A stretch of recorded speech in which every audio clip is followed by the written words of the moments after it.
The Laponia Birch fells breathe out a cold, pale hush above the northern forests, and tonight you are here among them, moving slowly where the low wind combs through silver trunks and soft tundra. Settle in, and let the day loosen its hold. The first feeling is the air, clean and thin against your face, carrying the faint scent of wet bark, lichen, moss, and distant snowfields resting beyond sight. Around you, the birches do not rise like tall forest trees, but lean and bend close to the land, shaped by years of wind, frost, and brief green summers. Their white bark catches what remains of the light, each trunk standing softly in the blue dusk, as if the hillside has been brushed with quiet strokes of bone and moon water.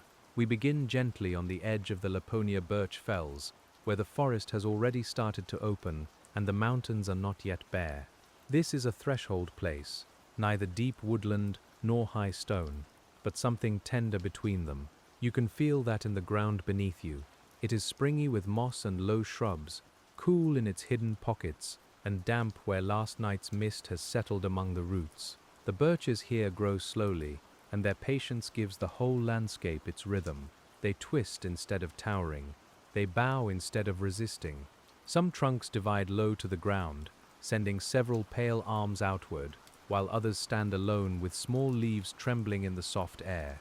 When the breeze passes through them, the sound is not a roar, but a fine papery whisper, like someone turning the pages of an old field journal far away. You move at the pace the fells allow. There is no trail that asks you to hurry. There is only the gradual rise of the land, the muted green of dwarf birch and willow, the pale stones half sunk into soil, and the small pools of water holding the sky without needing to keep it. Above the Laponia Birch fells, clouds travel low and slow, dragging faint shadows over the slopes, until the whole place seems to breathe beneath them. In summer, the light lingers strangely here. It does not leave all at once. It thins. It turns silver at the edges. It slides along the trunks and gathers in the leaves, so that every small movement seems softer than it should be. You notice the color of the leaves first, a delicate green, almost translucent where the light passes through them, each one small enough to seem fragile and strong enough to return after winter. The ground is full of quiet detail. There are mats of crowberry and bilberry, close to the earth and dark with little leaves. Reindeer lichen spreads in pale cushions over the stones, dry and branching like tiny coral lifted from a silent sea. Moss fills the hollows where meltwater has wandered. If you rest your hand near it, you can imagine the cold stored there, the memory of snow held gently below the surface. The science of this place is slow science. The birch fells are shaped by cold, wind, elevation and season, each one pressing lightly over time. Trees can only climb so far into the mountains before the growing season becomes too brief and the winter too long. Here, in that narrow upper woodland, mountain birch finds its way by bending low, keeping close to the warmer skin of the earth, and spending its energy carefully. You can think of each birch as a record of weather. A hard winter may leave a bend. Heavy snow may press a stem downward until it grows sideways for a while. Wind from the open fell may dry one side and spare the other. In warmer years, the leaves open a little more freely, and in colder years, the whole grove seems to hold its breath before greening. As we move deeper into the Laponia Birch fells, the forest becomes more open, and the spaces between trees feel as important as the trees themselves. You can see farther now, through pale stems and low branches, across a rolling slope where stone, moss, and leaf shadow make a pattern too quiet to name. The air has a faint mineral coolness, the smell of old granite after rain, and somewhere below, unseen water travels under the moss with a small patient sound. This is not a crowded woodland. It is an airy one. The birches leave room for wind, for snow, for low light, for the slow passage of animals that know this place without needing to disturb it. A willow ptarmigan may move somewhere among the shrubs, brown and white in the changing season, stepping with the careful softness of a creature made for being overlooked. Small insects hover in the mildest pockets of air, rising and settling as if tied to invisible threads. You start to notice how much life here stays low. The plants do not spend themselves reaching upward. They spread close over the ground, where warmth gathers during the brief summer and snow can cover them through the worst of winter. Bilberry, cloudberry, bearberry, sedges, mosses, and lichens make a soft, living carpet, each adapted to the long quiet and the short abundance of northern light. The Laponia birch fells are not empty because they are spare. They are full in a quieter way. Their richness is not loud green growth, but the careful fitting together of small forms. Root, stone, leaf, water, frost, and light all share the same close space. You can feel that if you slow down enough, if your breathing settles until it matches the wind moving through the birches, the slope rises gradually, and we rise with it. Though nothing here feels like climbing. It feels more like being carried upward by the land's own long back. The trees grow shorter in places, their crowns uneven, their branches swept in one direction by weather that has passed this way year after year. Their bark is white, grey, and cream, peeling in thin curls that catch the dim light like old paper. When rain comes to this landscape, it often arrives softly. It beads on birch leaves and gathers along twigs before falling into the moss below. The smell deepens then, becoming earthier, cooler, touched with peat and wet stone. You hear drops landing in different textures, a faint tick on leaves, a muted tap on bark, a soft absorption where the moss takes the water without a sound. Much of the water here has traveled only a short distance. It may have been snow not long ago, resting in hollows above the tree line, then loosening in the brief warmth and threading downward through soil and stone. These little flows feed ponds, mires, streams, and larger rivers beyond the fells. But here at their beginning they are almost secret. You hear them before you see them, under roots, under grasses, under the slow green cover of the ground. And as we move farther into the birch fells, the light lowers again, and the land begins to show the shape of older forces beneath its softness. The Laponia birch fells rest on ground that has been carried, pressed, scraped, and released by ice. Long before these birches leafed out in their small green summer, glaciers moved over this region, shaping valleys, rounding stone, and leaving behind the quiet architecture of northern mountains. You do not need to see the ancient ice to feel it here. It is present in the smooth shoulders of bedrock, in the scattered boulders, and in the shallow basins where water gathers after thaw. You walk beside one of those stones now, a large grey boulder settled among dwarf shrubs, as if it has always been asleep. Its surface is cool to the touch, freckled with lichen, and faintly rough beneath your fingers. The stone may have been carried here by ice and left behind when the glacier melted, not dramatically, not suddenly, but with the slow release of a hand opening after a long hold. The land keeps these old movements calmly. It does not announce them. A rounded ridge may tell of ice passing over it. A hollow filled with peat may remember the weight of meltwater. A chain of small lakes may follow a line where the ground was once scoured more deeply. In the Laponia birch fells, geology is not separate from the living world. It is the quiet foundation under every root and pool. The birches grow where they can, finding pockets of soil over stone, sending roots into thin earth that is formed slowly from weathered rock, fallen leaves, and the patient work of moss. Soil comes gradually in such places. It is made from fragments and seasons. It holds moisture, releases nutrients, and gives the trees just enough to return, leaf by leaf after the snow has gone. You can hear the wind differently as the slope opens. In the denser groves below, it was sifted through many branches, making a soft layered murmur. Here it has more space. It brushes the shrubs, slips over exposed stones, and bends the upper birches in one long motion. The sound is still gentle, but wider now, as though the whole fell is exhaling across its pale, uneven skin. There is comfort in a landscape that does not hurry to cover its bones. The stone shows through, the water shows through, the trees stand apart. You are allowed to see how everything is made, and yet nothing feels bare. The fells are clothed in exactly enough life, enough moss to soften the hollows, enough leaf to catch the light, enough open space to let the sky come down among you.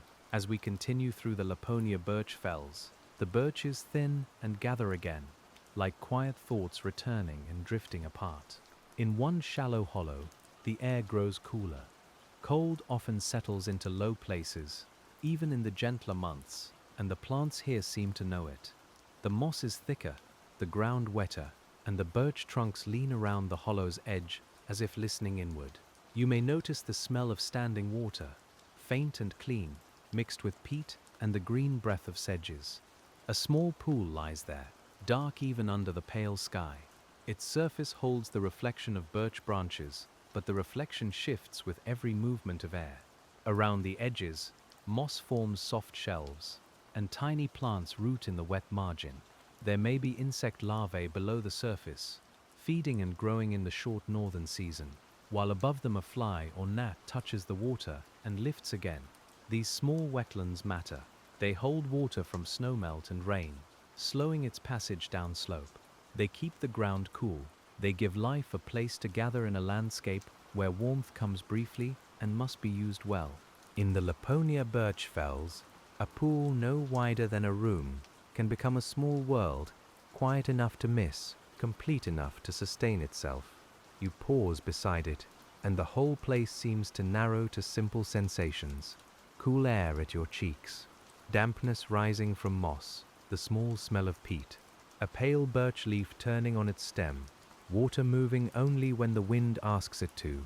The pool does not need to be deep to feel ancient, because its stillness comes from the same patient weather that shapes the mountains. Around the hollow, life stays close to its own timing. Plants flower quickly when conditions allow. Seeds form under long daylight.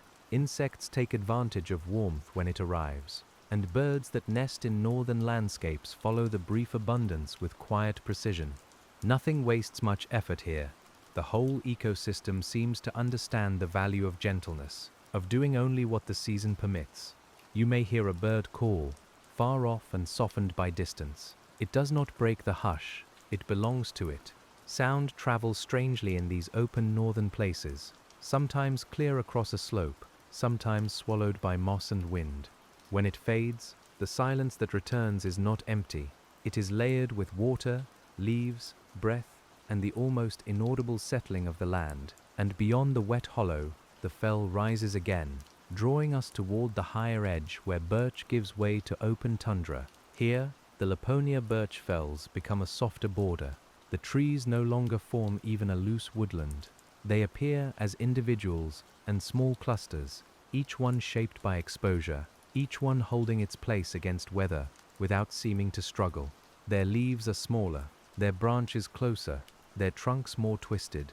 The ground between them is a low tapestry of heather, crowberry, lichen, and stone. You can feel the air changing. It is cooler on the open skin of the hill, and the wind has less to pass through before it reaches you. It carries the scent of snowfields from higher ground, even if you cannot see them yet. The light is broader here, less filtered, and the sky feels nearer. Clouds cast slow shadows that move across the slope like thoughts passing through sleep. The tree line is not a single clean line. It is a conversation between weather and growth, between shelter and exposure, between the warmth of summer and the long pressure of winter. Some birches climb higher in protected folds. Others stop lower where wind or cold makes life too difficult. Over time, this creates a ragged, beautiful edge, where the forest loosens into the fell rather than ending. We stay with that edge for a while. It is one of the most peaceful places in the landscape, because it shows change without drama. Below, the birch woodland gathers itself. Above, the open fell stretches into stone, moss, and sky. Between them, you stand in a zone of becoming, where every plant seems to be deciding how much height it can carry. The mountain birch itself is well suited to this uncertain band. It can grow with multiple stems. It can bend under snow and return. It can survive damage and send out new growth from low points near the ground. Insects, fungi, frost, wind, and grazing all influence its shape, but the tree answers slowly, with new shoots, curled bark, and leaves that open when the light returns. There is something restful in that kind of resilience. It does not announce itself. It does not harden the landscape. It simply continues. You can feel your own body learning from it. becoming less interested in force and more willing to settle, to bend, to rest close to what supports you. The Laponia birch fells hold that lesson without speaking it aloud. The higher we move, the more the sound thins, until even the birch leaves seem to whisper from farther away. A patch of lichen spreads across a flat stone, pale green and silver in the dimming light. It grows so slowly that its presence feels almost like time made visible. Lichens are partnerships, fungus and algae or cyanobacteria living together in a form that can endure cold, dryness and exposure. On the fell, they soften rock without covering it, adding a fine living skin to the older mineral body beneath. You might kneel near them, not touching at first, just noticing their shapes. Some are crusted close to stone, some branch upward in tiny shrubs, some form cups or scales, intricate as frost. In wet air they may look fuller, brighter and more alive, while in dry wind they draw inward and wait. Waiting is part of life here. It is not failure, it is a method. The Laponia birch fells are filled with such methods. Moss waits under snow, seeds wait for warmth, streams wait under ice. Birch buds wait through the deep cold, sealed tight against winter until the sun returns high enough and long enough to wake them. To move through this place is to understand that stillness can be active, that quiet can be full of preparation. The colors of the fell are quiet but never plain. Gray stone holds flecks of black and white. Birch bark carries cream, silver, charcoal, and pale gold where it peels. Moss glows deep green in sheltered places. Lichen adds ash, sea foam, and muted yellow. In autumn, the birch leaves turn warm and clear, and the low shrubs redden until the whole slope seems to smolder softly without heat. For sleep, this landscape offers no edge to catch on. The eye can wander from trunk to stone, to moss to pool, and everything leads onward with the same calm. Even the wind moves in rounded phrases. Even the clouds seem to pass without needing to arrive. You are not being asked to reach a summit or understand every name.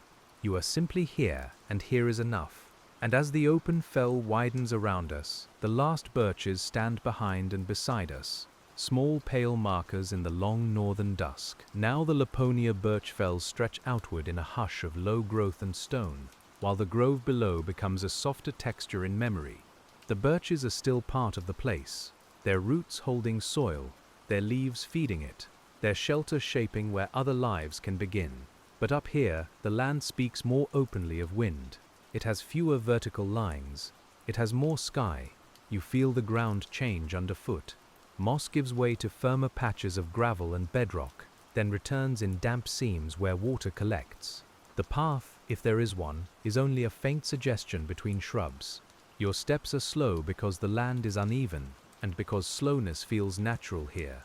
Each movement gives you another small detail, another leaf, another stone, another breath of cold air.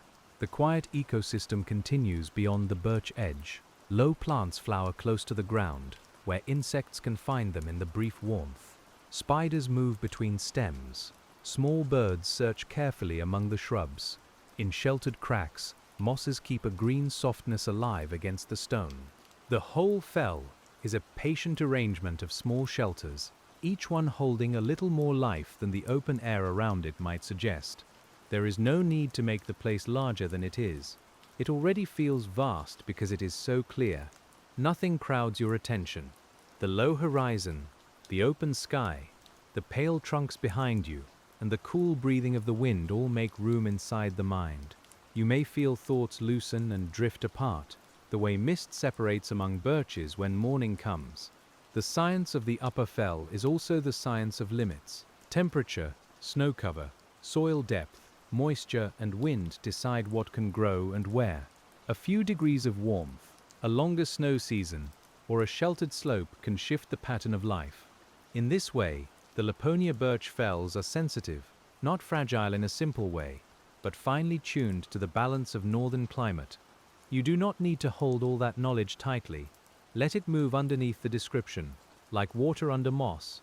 The important feeling is that this landscape is alive in quiet measures. It changes by increments. It remembers through roots and stones. It answers the weather in the language of leaves, growth rings, thaw lines, and the slow return of green after snow. And now, as evening spreads more evenly over the fells, we turn with the slope and follow the cold light back toward the pale birches. The return is not backward, exactly, because the same place feels different once you have moved through it slowly. The birches receive you again with their pale, leaning trunks, and the air between them seems more intimate after the open fell. You notice how the leaves tremble in separate motions, each small blade turning to the wind in its own quiet way. The light has cooled, and the white bark holds it gently, as if the grove is keeping a little dusk for itself. Here, in the Laponia Birch fells, evening does not fall as a single curtain. It gathers in hollows first, then under shrubs, then along the shaded sides of stones. The tops of the birches stay brighter for a while, touched by a grey-blue glow that seems to come from everywhere and nowhere. You can smell damp moss again, mixed with the clean resinless scent of birch wood and wet leaves.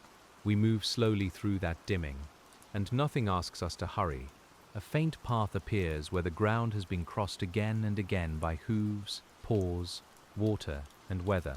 It is not a road, and it does not command the landscape. It only suggests the easiest way between stones and shrubs. You follow it because your feet naturally choose softness, and because the fells have always made their own quiet invitations. Around you, low branches brush the air near your sleeves, and the leaves whisper with a sound like rain that has not yet arrived. Reindeer may pass through these birch fells in their own slow season, feeding on lichens, shrubs, and leaves, leaving narrow tracks where the moss gives slightly beneath them. They are part of the landscape's long rhythm, moving across openings and groves with a calm that belongs to cold country. If you see them from far away, they seem almost like stones that have learned to walk. Their movement is unhurried, and even when they lift their heads, the silence stays whole. The birches respond to that grazing, just as they respond to insects, frost and snow. A bitten shoot may branch again, a damaged stem may send energy elsewhere. The shape of the grove is made from many such small exchanges, none of them dramatic alone, all of them meaningful over time. When we stand among these trees, we are standing inside a record of weather and appetite, thaw and leafing, pressure and recovery. And as we follow the faint track lower through the birch fells, the ground softens again, and water begins to return to the soundscape. At first, you only hear it as a thread beneath the wind.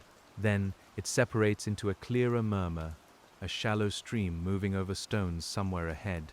The Laponia Birch fells are crossed by these little waters, each one collecting from snowmelt, rain, seepage, and shaded springs. They slip through moss and under dwarf willow, then open briefly into silver lines where the land dips. You do not need to see the stream yet to feel its coolness in the air. When we reach it, the water is narrow enough to step across, but it has shaped its own small valley. Pebbles shine under the surface. Dark green moss thickens along the edges. The streambed gives off a cold, mineral scent, mixed with the faint sweetness of wet plants. You crouch beside it and hear several sounds at once: the soft ticking where water touches stone, the smoother note where it slides through grass, and the quiet undersound of current moving steadily down slope. This water carries the upper fell with it. It carries traces of weathered rock, dissolved minerals, fragments of leaf, and the cool memory of snow. In time, such streams join larger ones, and those larger waters leave the birch slopes behind. But here they are still young. Their clarity feels almost private. You can see every small bend around a pebble, every ripple leaning away from a twig, every bright trembling shape where the dim sky enters the flow. The science here is simple enough to feel in your hand. Water falls as snow and rain, pauses in moss and soil, then moves downward under the pull of gravity. Along the way, it cools roots, feeds sedges, deepens peat, and carries nourishment from one part of the fell to another. It is not separate from the birch woodland. It is one of the ways the woodland breathes. You place your hand near the stream, not necessarily in it, and the cold rises from the surface like a quiet thought. The air around the water feels cleaner, sharper, and more awake, though still deeply calm. A small insect rests on a stone. A leaf turns slowly in a shallow eddy. We stay here long enough for the sound to settle into the body. until it feels less like something heard and more like something remembered. Below this stream, the birches grow a little taller, and we move with the water into a sheltered fold of the Laponia Birch fells. The fold holds warmth differently from the open slope above. It gathers still air, softened light, and deeper soil, so the birches here can lift themselves a little more freely. Their trunks are straighter, though still marked by northern weather, and their leaves make a fuller canopy overhead. The ground is greener beneath them, thick with mosses, grasses, and small flowering plants that have found this quieter pocket. You feel the change as soon as you enter, like stepping under a low, living roof. The smell deepens under the trees.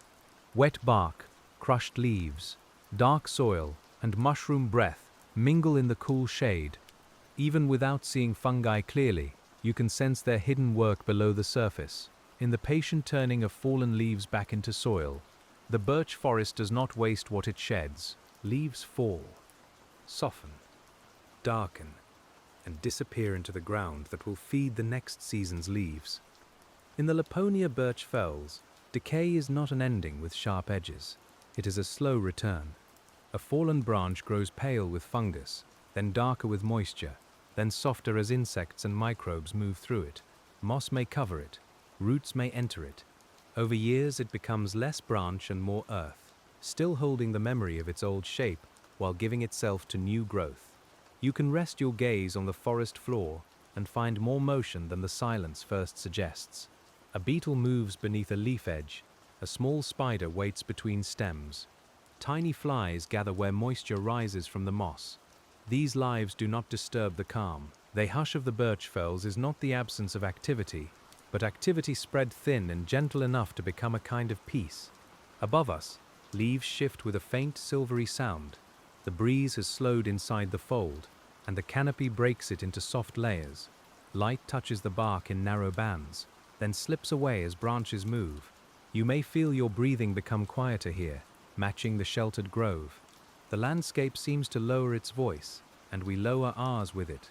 As the sheltered grove deepens, the Laponia Birch fells show another kind of stillness, the kind held in peat, root and shadow.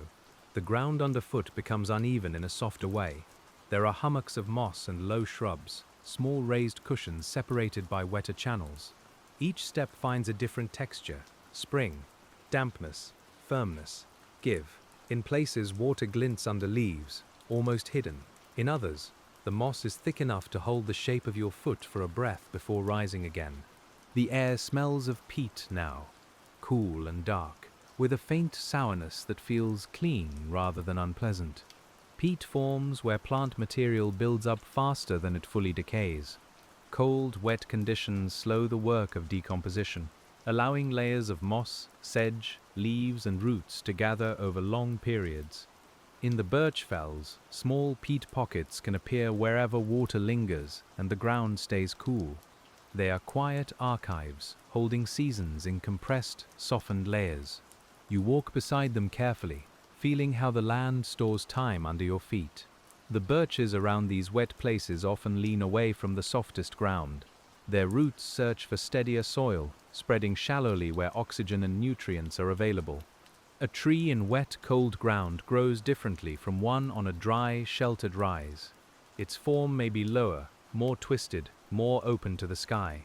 The grove becomes a map of small conditions, each trunk answering its own particular patch of earth. You notice how the wetland sound is different from the stream sound. It is quieter, more absorbed. Water is present, but it is held rather than running freely. It seeps, gathers, and darkens the moss. It reflects small pieces of sky and hidden openings.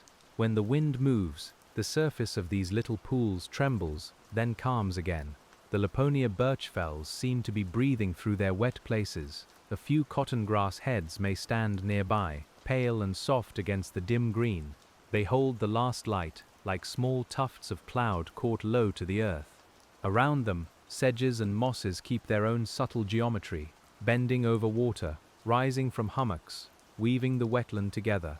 You do not need to name each species to feel their arrangement.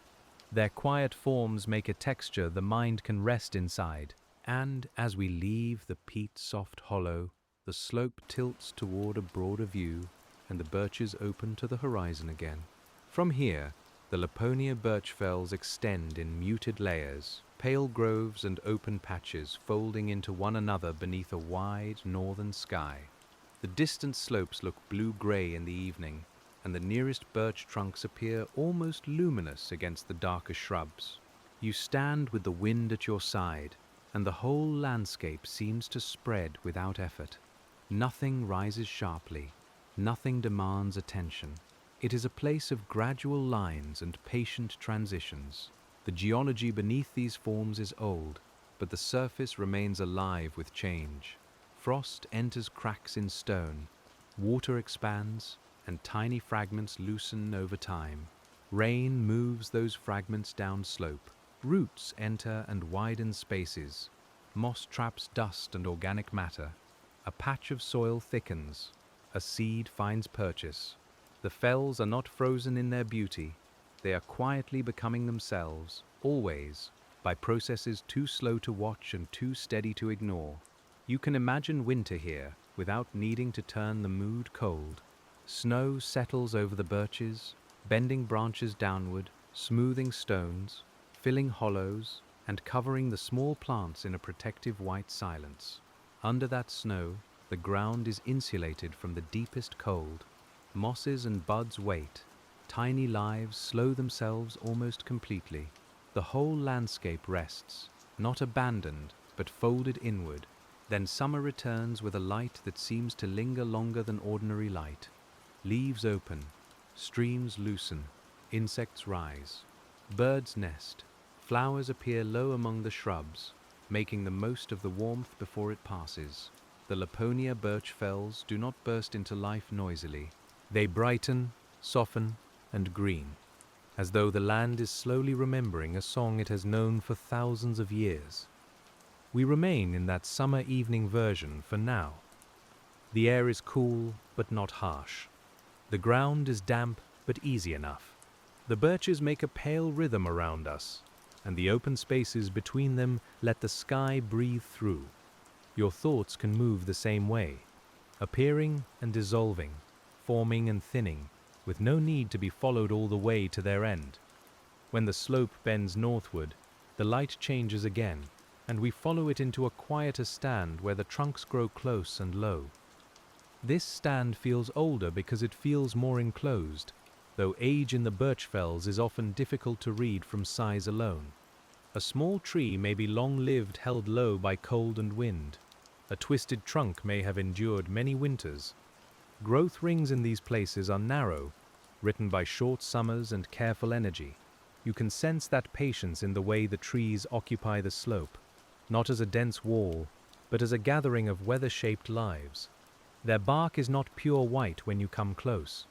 It carries grey scars, dark lenticels, peeling curls, greenish patches of lichen, and warm beige where the outer layers have lifted.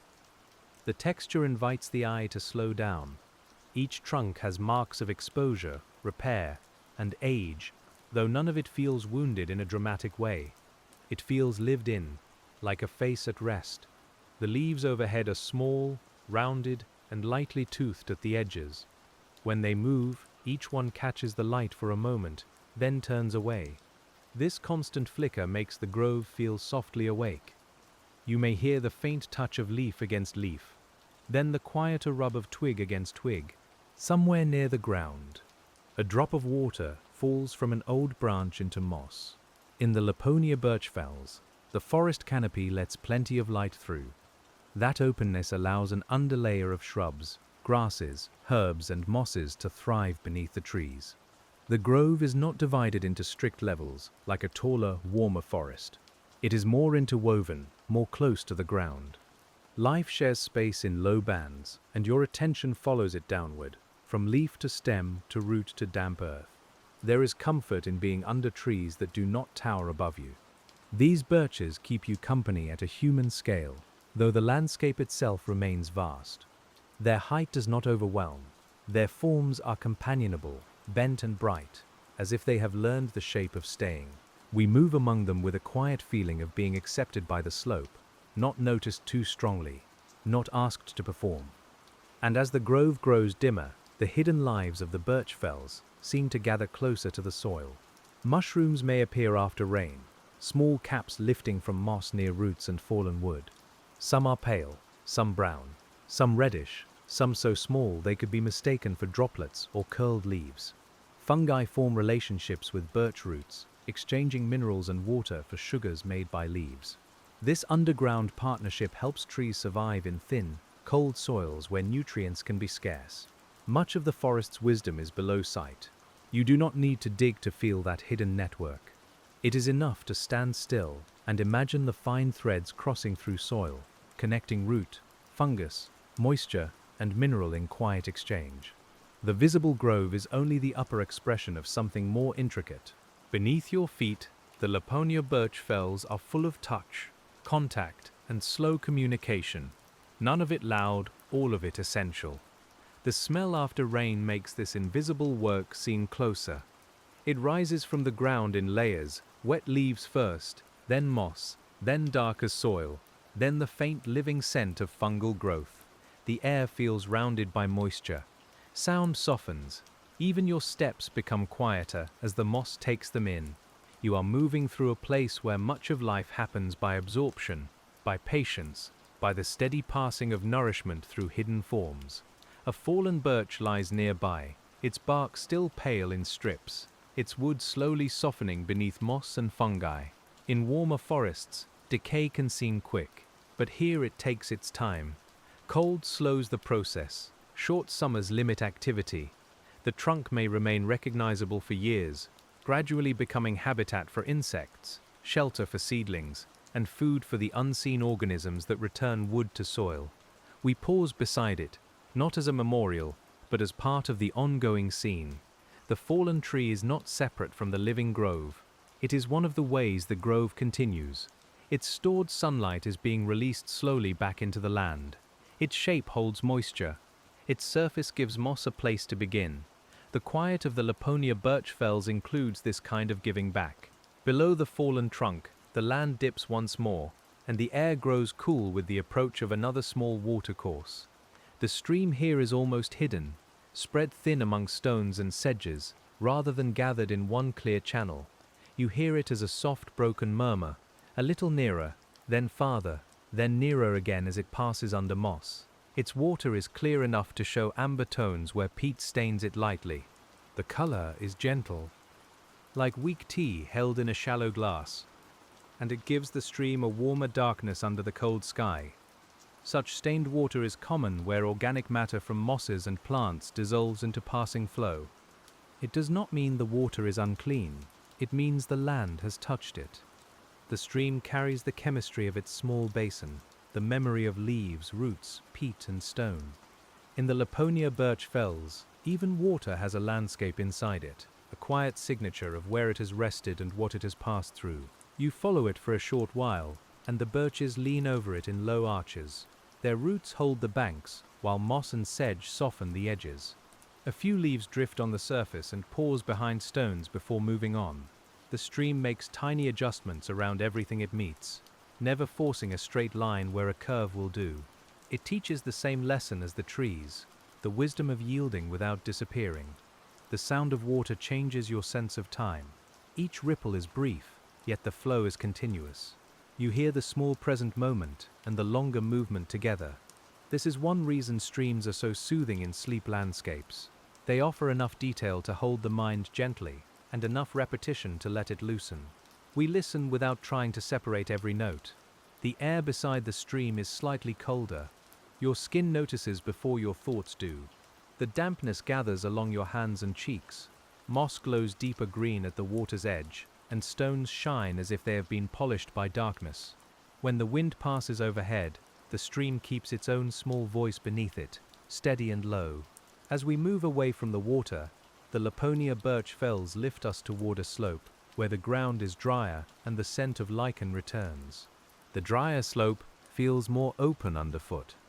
Lichen cushions spread between stones, pale and brittle-looking, until moisture softens them. Dwarf shrubs form low mats, their tiny leaves dark and glossy. The birches are scattered here, each one holding a little island of shade. You can see how the land changes over only a short distance, from wet hollow to dry rise, from peat scent to stone scent, from soft moss to springy lichen. On these drier patches, the soil is thin, and the plants must be careful with water and nutrients. Many grow slowly and close to the ground. Leaves may be small, waxy, or tough. Roots spread wide in search of moisture. The ecosystem seems modest, but its adaptations are precise. Every shape has a reason, and every reason comes from long experience with cold, wind, and brief summer. You may notice the quiet crunch of lichen if you step carelessly, and that sound makes you slow down even more. Lichens can be resilient, but they also grow very slowly, and their softness is worth respecting. We place our steps on firmer stones and bare patches where we can.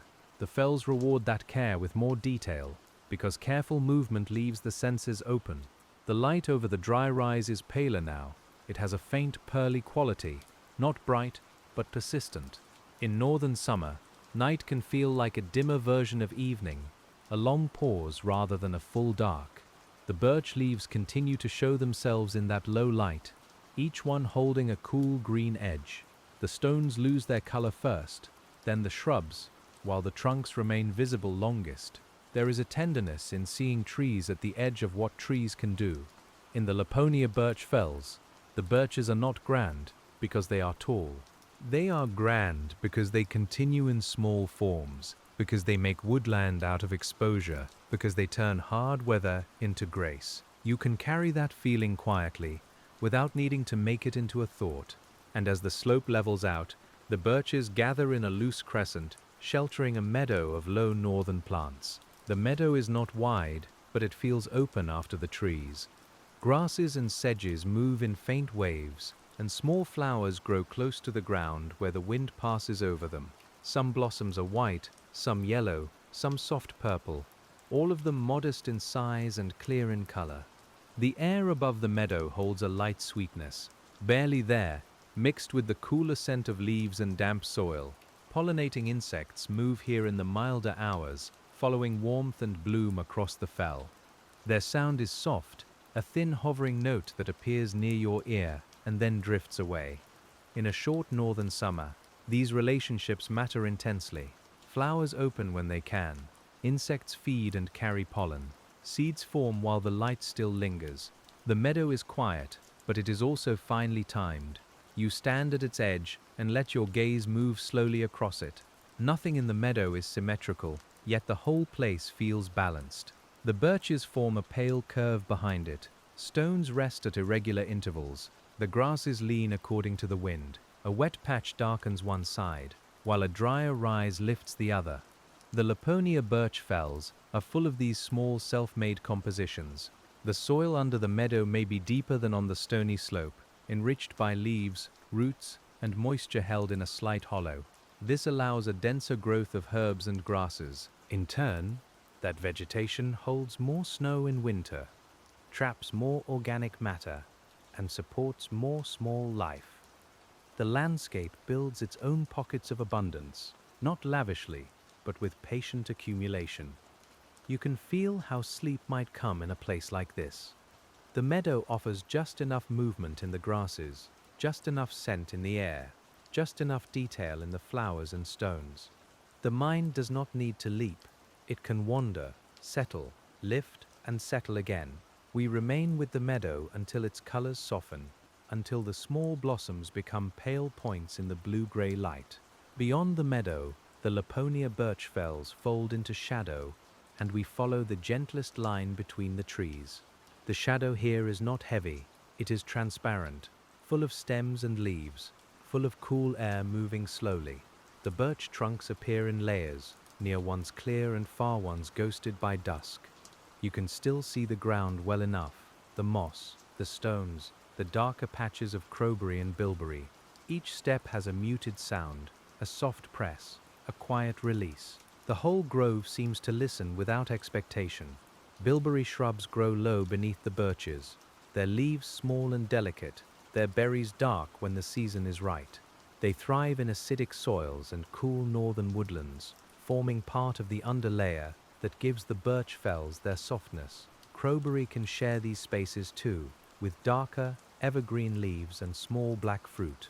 Together they make a close green cover, holding dew and softening the ground. You might brush your hand lightly above the shrubs and feel the coolness rising from them.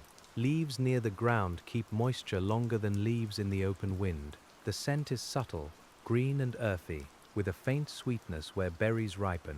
In autumn, these low plants help change the color of the fell, adding red, bronze, and deep purple beneath the pale birches. The rhythm of this ecosystem is deeply seasonal, but not restless. Spring, summer, autumn, and winter each arrive with their own long transitions. Snow does not simply vanish. It withdraws from ridges, lingers in hollows, feeds streams, and leaves wet lines where it once lay. Leaves do not simply appear. Buds swell, loosen, open, and fill the branches gradually with green. The whole place moves by soft thresholds. As we walk, you may sense those thresholds layered together. Summer leaves hold the memory of winter buds. Wet moss holds the memory of snow. Stones hold the memory of ice. The Laponia Birch fells are not one moment alone. They are many seasons resting inside the present, and that makes the quiet feel deep rather than empty. The next descent is barely a descent at all, only a lower slope, where the air thickens with evening and the birches stand nearer together. Here the wind fades until the leaves move mostly from their own stored trembling. The grove is sheltered by the shape of the land, and the soundscape narrows. You hear your breath. You hear the slight shift of clothing. You hear a distant stream softened by distance, and the occasional drop of moisture falling from leaf to moss. The silence between those sounds feels gentle, like a blanket laid carefully over the hillside. In such shelter, snow may collect more deeply in winter, protecting roots and low plants from harsh surface cold. That deeper snow can delay spring melt, which shortens the growing season in that exact place. A few steps away, wind may strip snow thinner and expose plants to colder air. The birch fells are made of these small contrasts, and the trees reveal them through height, density, and form. You do not have to analyze each difference while you pass. It is enough to notice that no two parts of the grove feel entirely the same. One patch smells wetter. One patch holds more lichen. One patch has taller grasses. One patch is full of leaning stems and pale bark. The Laponia Birch fells invite a slow kind of attention, where understanding comes by lingering rather than naming. A bird shifts somewhere in the branches too softly to see. Perhaps it has tucked itself into the quiet for the night, or perhaps it is only moving through on its own small errand. The grove accepts the sound and closes around it again.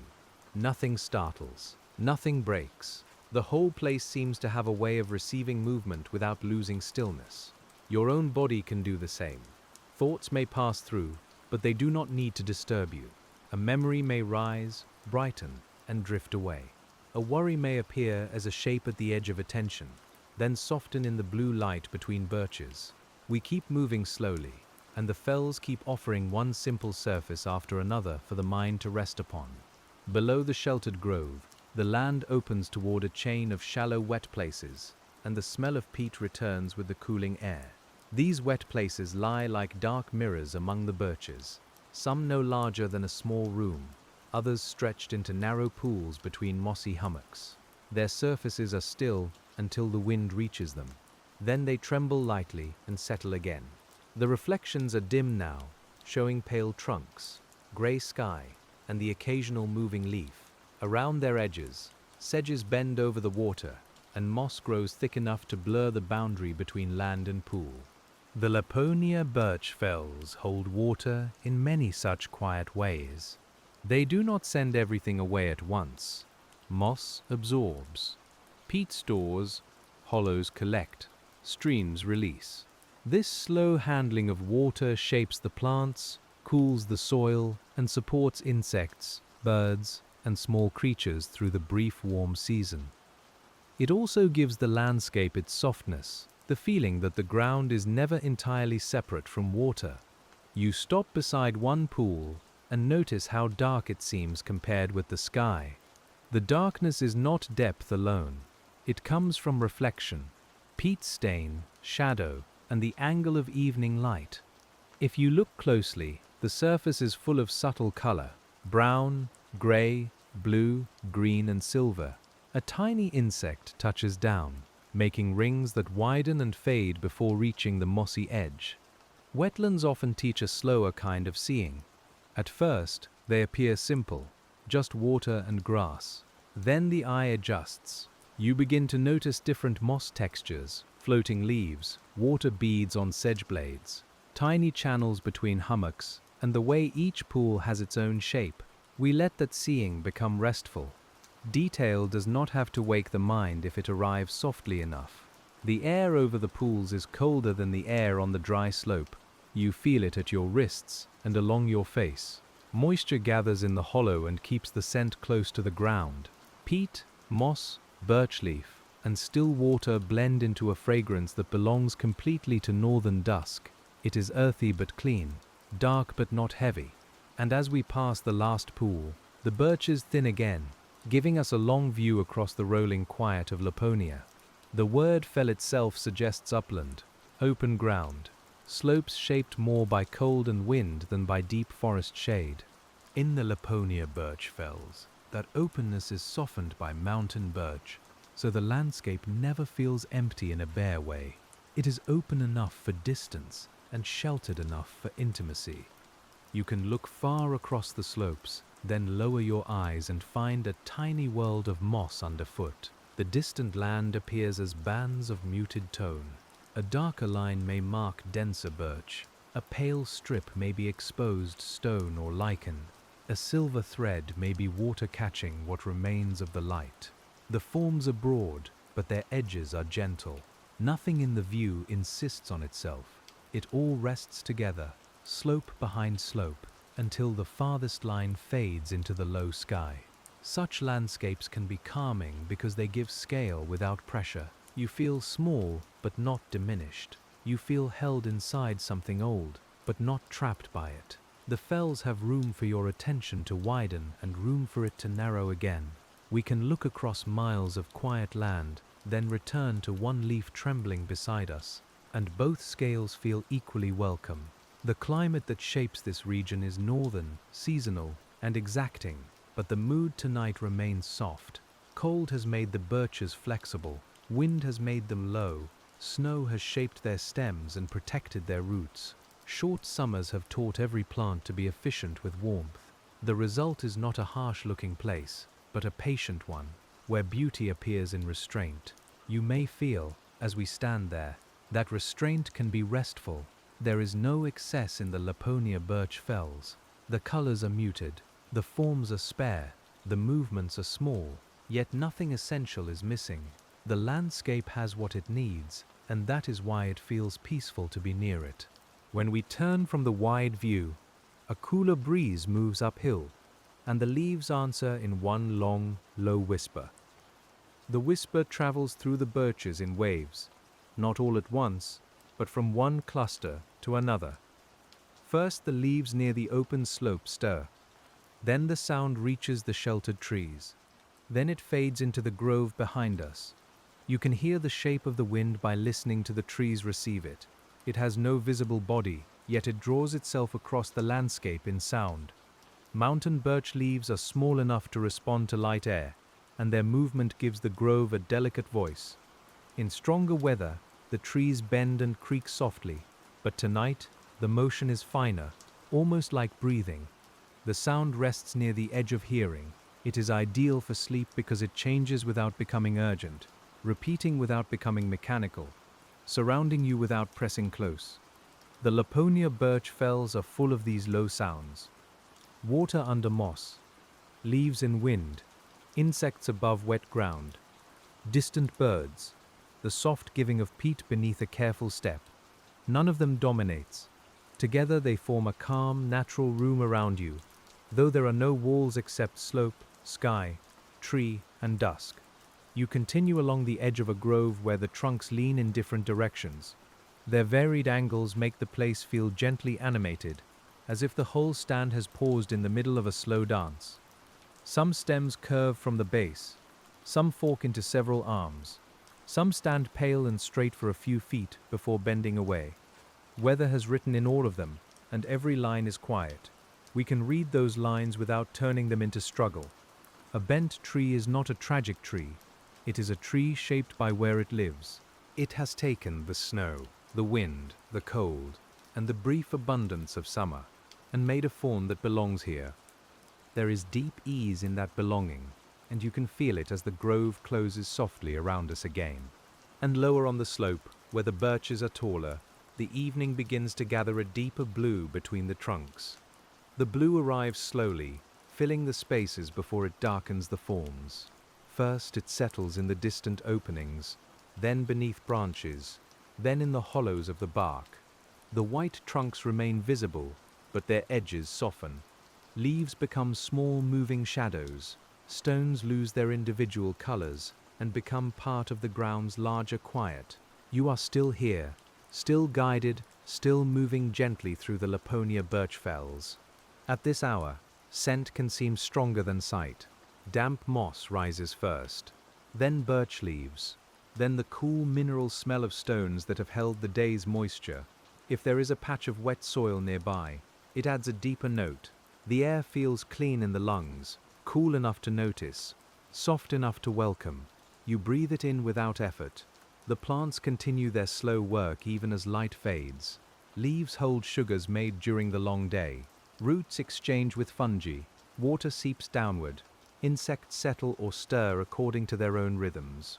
The landscape does not stop when we stop seeing it clearly. It simply becomes more hidden. Much of nature's calm comes from this continuity, the knowledge that life keeps moving quietly beneath perception. You may notice your own edges softening with the evening. The difference between listening and resting becomes less clear. The difference between looking and dreaming becomes finer. The birch trunks seem to drift slightly when your eyes grow heavy. Though they are still rooted in the cool earth, we keep our pace unhurried, giving the body permission to become as quiet as the slope. The Laponia Birch fells are a good place for that permission because their beauty does not depend on sharp focus. Even blurred by drowsiness, they remain themselves. Pale trunks, low wind, dark moss, wet stone, and a wide sky all hold together in the mind. You can let details loosen without losing the landscape. As the blue light deepens, we follow a narrow opening between shrubs toward a rise where the last brightness rests. The rise is low and rounded, covered with lichen, crowberry, and scattered stones. A few birches stand near its crest, their crowns uneven against the dim sky. From here you can look back over the folds we have crossed, the wet hollows, sheltered groves, dry slopes, and open patches. They do not look separate now. They blend into one continuous quiet, one breathing landscape of pale wood and northern ground. This blending is part of how the fells work. Boundaries exist, but they are gentle. Wetland becomes mossy slope. Mossy slope becomes birch grove. Birch grove becomes open fell. Open fell folds back into a sheltered hollow. The transitions are gradual enough that you often notice them only after they have happened. That is one reason the Laponia Birch fells feel so suitable for drifting thought. The rise also shows how modest elevation can shape an entire little world. Its top is windier and drier, with thinner soil and more lichen. Its sides gather slightly more moisture, supporting shrubs and small birches. Its base may collect water and peat. Over a short distance, conditions shift and life changes with them. The landscape is intricate, but it never feels busy. You sit in thought beside one of the stones, or simply imagine sitting with the cool surface near your hand. The stone still holds a little of the day's faint warmth, though night air is taking it back. Lichen roughens its surface. A birch leaf rests against it, caught there by the wind. Nothing needs to happen. The scene is complete because it is quietly continuing. Farther off, a stream makes a sound too low to follow, and the leaves answer with their own soft movement. The air has a blue taste now, cold and clean, touched by water and plants. You can feel the day becoming less distinct. We remain on the rise only a little longer. until even the last brightness feels ready to sink into the fells. And as we move down from the rise, the landscape becomes more sheltered again, drawing us into the pale company of the birches. The trunks appear one after another in the dimness, each pale line emerging from shadow as we approach. Their bark seems to hold light after the sky has let it go. This is one of the quiet gifts of birch woodland at dusk. It does not vanish quickly, it remains softly visible, guiding the eye without brightness, giving the grove a gentle inner presence. In the Laponia Birch fells, such visibility matters during the long transitions of northern light. The pale bark reflects even small amounts of dusk, moonlight or snow glow, changing the mood of the woodland through the year. In winter, against snow, the trunks may almost disappear into whiteness. In summer dusk, against dark moss and shrubs, they stand out like calm, vertical breaths. You pass close to one trunk and notice the peeling bark curling outward in thin layers. Birch bark protects the tree, sheds water, and contains compounds that help it resist decay. Even after a trunk falls, the bark can remain recognizable for a long time, pale and papery around wood that is slowly softening. Here, form and function meet without display. The beauty is simply part of how the tree lives. The leaves are quieter now. The wind has eased again. In the low air near the ground, a faint coolness gathers, and you can feel it around your ankles and hands. The moss darkens. The shrubs lose their individual outlines. A small pool between roots holds the last grey of the sky, and its surface is so still that the reflected branches seem more certain than the real ones. We let that stillness set the pace. Each sentence of the landscape lengthens. Each sound arrives with more space around it. The Laponia Birch fells seem to be moving towards sleep themselves, though in truth they are moving through ordinary night processes, cooling, settling, exchanging moisture with the air, and holding life in forms too quiet to see. Below the pale trunks, the ground dips toward a broad mossy hollow, and we follow it into deeper softness. The hollow feels like a bowl of cool air. Moss covers much of it, thick and dark, interrupted by low shrubs, wet patches, and the occasional smooth stone. The birches stand around the rim and down into the hollow in uneven clusters. Their roots enter the moss-like fingers resting on a blanket. The scent here is rich but gentle: peat, leaf mold, wet bark, and the faint, clean trace of cold water. When you step into moss, the ground answers slowly. It gives, holds, and returns. That physical softness has a way of reaching the mind, easing the need to brace. The hollow seems designed for quiet, not by intention, but by the meeting of water, shade, and time. Sound is absorbed here. The wind passes overhead more than through. Even the stream, if it is nearby, comes softened by distance. Mosses are among the great quiet makers of northern landscapes. They hold water, insulate soil, provide seed beds, and build organic layers over stone and root. In the Laponia Birch fells, they help create the cool, damp skin that supports much of the woodland's lower life. They are small in height, but immense in effect, changing the feel of the ground and the movement of water. You may imagine looking closely at one moss cushion. It is a tiny forest in itself, with stems, leaves, droplets, and shaded spaces. A bead of water clings there, reflecting a pale line of birch. Another bead rests beside it. The scale is small enough to calm the mind, because it asks for nothing beyond attention. We do not need to enter it fully. We only let it remind us that quiet exists at every size. The hollow continues a little farther, and the blue dusk gathers in its center. The birch trunks around us are fewer now, or seem fewer because the shadows have joined them together. You can still feel their presence. You can smell their leaves. You can hear the occasional soft movement overhead. The fells do not disappear in darkness.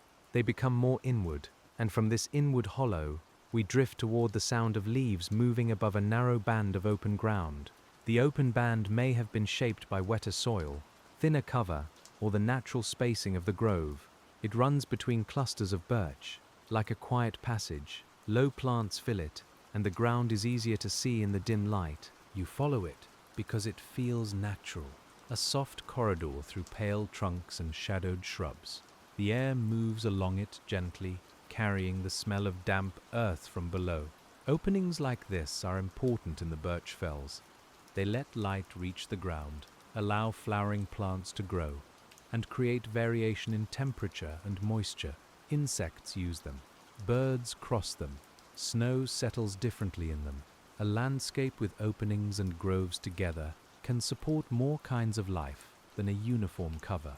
The beauty we feel as texture also has ecological meaning. You can look across the opening and see how its edges are feathered. There is no hard boundary where woodland stops and open ground begins.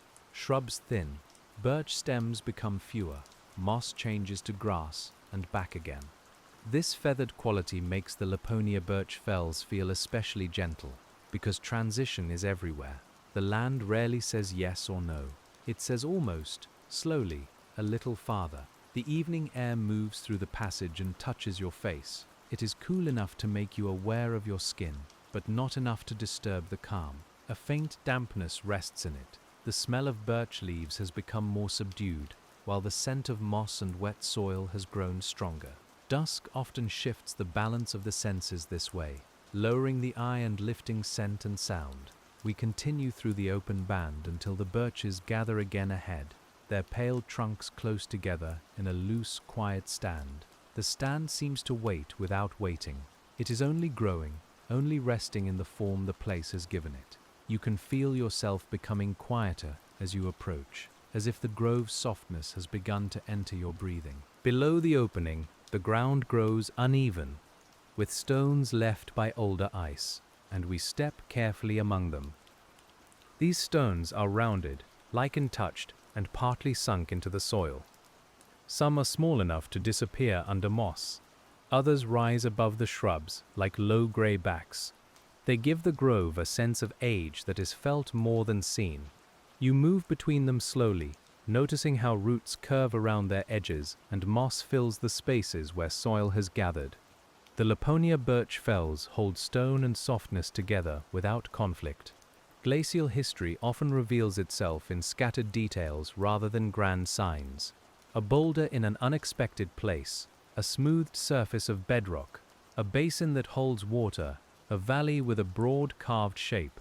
These features tell of ice that moved with immense slowness and weight, then withdrew, leaving land ready for water, moss, birch, and time. Tonight, those ancient processes feel very quiet, as if they are still resting after their long work. You place a hand near one stone and imagine its cold deepening as night gathers. Stone releases heat differently from moss or soil. It can feel cool even when the air is mild, and colder still under clear skies. Lichen clings to its surface in pale maps. A birch root passes beside it, not breaking through, but finding the shape of the obstacle and making a life around it. That is another calm lesson from the fells. Growth does not always remove what stands before it. Often it bends, surrounds, uses, shades, and joins. The birch root and the stone share the same patch of ground for years beyond counting in an ordinary evening. Their contact is slow. Their arrangement is practical and beautiful at once. We notice, and then we let the noticing soften. The stones become less frequent as the slope eases. Moss returns in wider patches, and the birches lift a little taller again. Somewhere ahead, the sound of the hidden stream grows faint, then fades under leaf whisper and breath. You are still descending gently through the Laponia Birch fells, not downward in a dramatic sense, but deeper into their quiet pattern. And where the land levels, a cool mist begins to gather close to the ground, softening the lower trunks. The mist is thin at first, only a pale suggestion above wet moss and shallow pools. It does not obscure the grove. It makes the lower world gentler, blurring roots, stones, and shrubs into one breathing surface. The birch trunks rise through it like calm white stems from a quiet lake of air. You can feel the moisture on your face, barely there, a cool touch that comes and goes with each breath. Mist forms when moist air cools enough for water vapor to condense into tiny droplets. In hollows and near wetlands, this can happen as evening temperatures fall and the ground releases the day's faint warmth. The Laponia Birch fells, with their wet pockets, shaded moss, and cool air drainage, can hold these low veils beautifully. The science is simple, and the feeling is dreamlike. You walk through it slowly. The scent of peat and moss grows clearer, as though the mist has lifted it from the ground. Sounds become closer and softer. A leaf falling through mist makes almost no sound at all. A small twig touches another twig overhead. The whole grove seems cushioned, and the world beyond the nearest trunks feels less necessary to know. This is how sleep often approaches too, not as a sudden absence, but as a softening of edges. Thoughts remain, but their outlines blur. Sounds remain, but they come from farther away. The body remains, but it feels more supported by the bed, the room, the breath. Here among the birches, the landscape gives that process a visible form. Mist close to the ground, dusk between the trunks, water held in moss. The Laponia birch fells have no need to be spectacular in this moment. Their quiet is enough. A pale trunk disappears into mist, then reappears as we pass. A stone becomes a darker shape under moss. A pool holds a blurred piece of sky. Everything is still itself, but less sharply, and that gentleness lets the mind release its grip. As the mist thickens slightly in the hollow, we turn toward a drier shoulder, where the birches stand clearer against the dim sky. The shoulder rises only a little, but it lifts us above the dampest air. Here the mist thins around your knees, and the ground feels firmer beneath the moss. Lichens return to exposed stones, and dwarf shrubs spread in dark patches. The birches are lower again, their forms more open to the wind. Their pale bark appears brighter after the mist, as if the trees have been quietly washed in moonless light. From this shoulder, you can see how the hollow holds its cool breath below. The mist lies there softly, filling the spaces between trunks without covering their tops. Above it, the crowns of birches move faintly in the cleaner air. This layering of air, moisture, and vegetation is part of the fell's nightly rhythm. Cold settles, moisture gathers, higher ground clears. The landscape arranges itself by temperature as much as by soil. You stand with that arrangement for a while, feeling the subtle difference on your skin. Air from the hollow is damp and cool. Air on the shoulder is lighter and more moving. The ground smells less peaty here, more of lichen, dry leaves, and stone. The contrast is gentle, but the body understands it quickly. The Laponia birch fells are read through skin as much as sight. A few late insects may still move in the shelter of shrubs, though their sound is faint now. Many others have settled with the cooling air. Life follows temperature closely here, because warmth is precious and brief. Even in summer, the night can remind the fells of the cold season waiting beyond the green months. That reminder does not make the moment less peaceful. It makes it more precise. We continue along the shoulder where walking is easy, and the birches keep company on both sides. Their branches lean inward and away, crossing and uncrossing against the fading sky. The ground falls gently ahead, and the next hollow waits in deeper blue, carrying the scent of water and leaves upward through the still air. The scent reaches us before the hollow does, cool and green, with the dark softness of wet moss underneath. You can feel the ground beginning to yield again, not suddenly, but through small changes in each step. The stones sit lower here. The shrubs grow closer. The birches take on that familiar leaning shape, as if they are bending over the damp place to listen to it. We follow the slope with the same unhurried care, letting the Laponia birch fells guide the body downward. In the hollow, the air is still enough to hold every faint smell in layers. There is the clean note of birch leaf, the mineral coolness of stone, the deeper breath of peat, and a delicate sweetness from low summer plants. The leaves above are darker now, moving only when a thin current of air finds them. Beneath them, the moss looks almost black in the dimness, except where small beads of water catch the last grey light and hold it. Water has gathered here without forming a clear stream. It lies in soft channels between hummocks, hidden under sedges, slipping under mats of moss. You hear it only when you are close, a faint settling sound, like the land quietly swallowing rain. This is another way the Laponia birch fells stay alive through the brief warm season. They hold water near their roots, release it slowly, and let it shape the lower world without spectacle. The birches at the hollow's edge show the effect of that moisture. Some have roots exposed along small banks where water has moved soil grain by grain. Others grow in clusters on firmer mounds, their stems rising together from drier points above the wet ground. Their leaves are rich and dark, though the trunks remain pale enough to guide the eye. Each tree has made an agreement with its exact place, and none of those agreements are quite the same.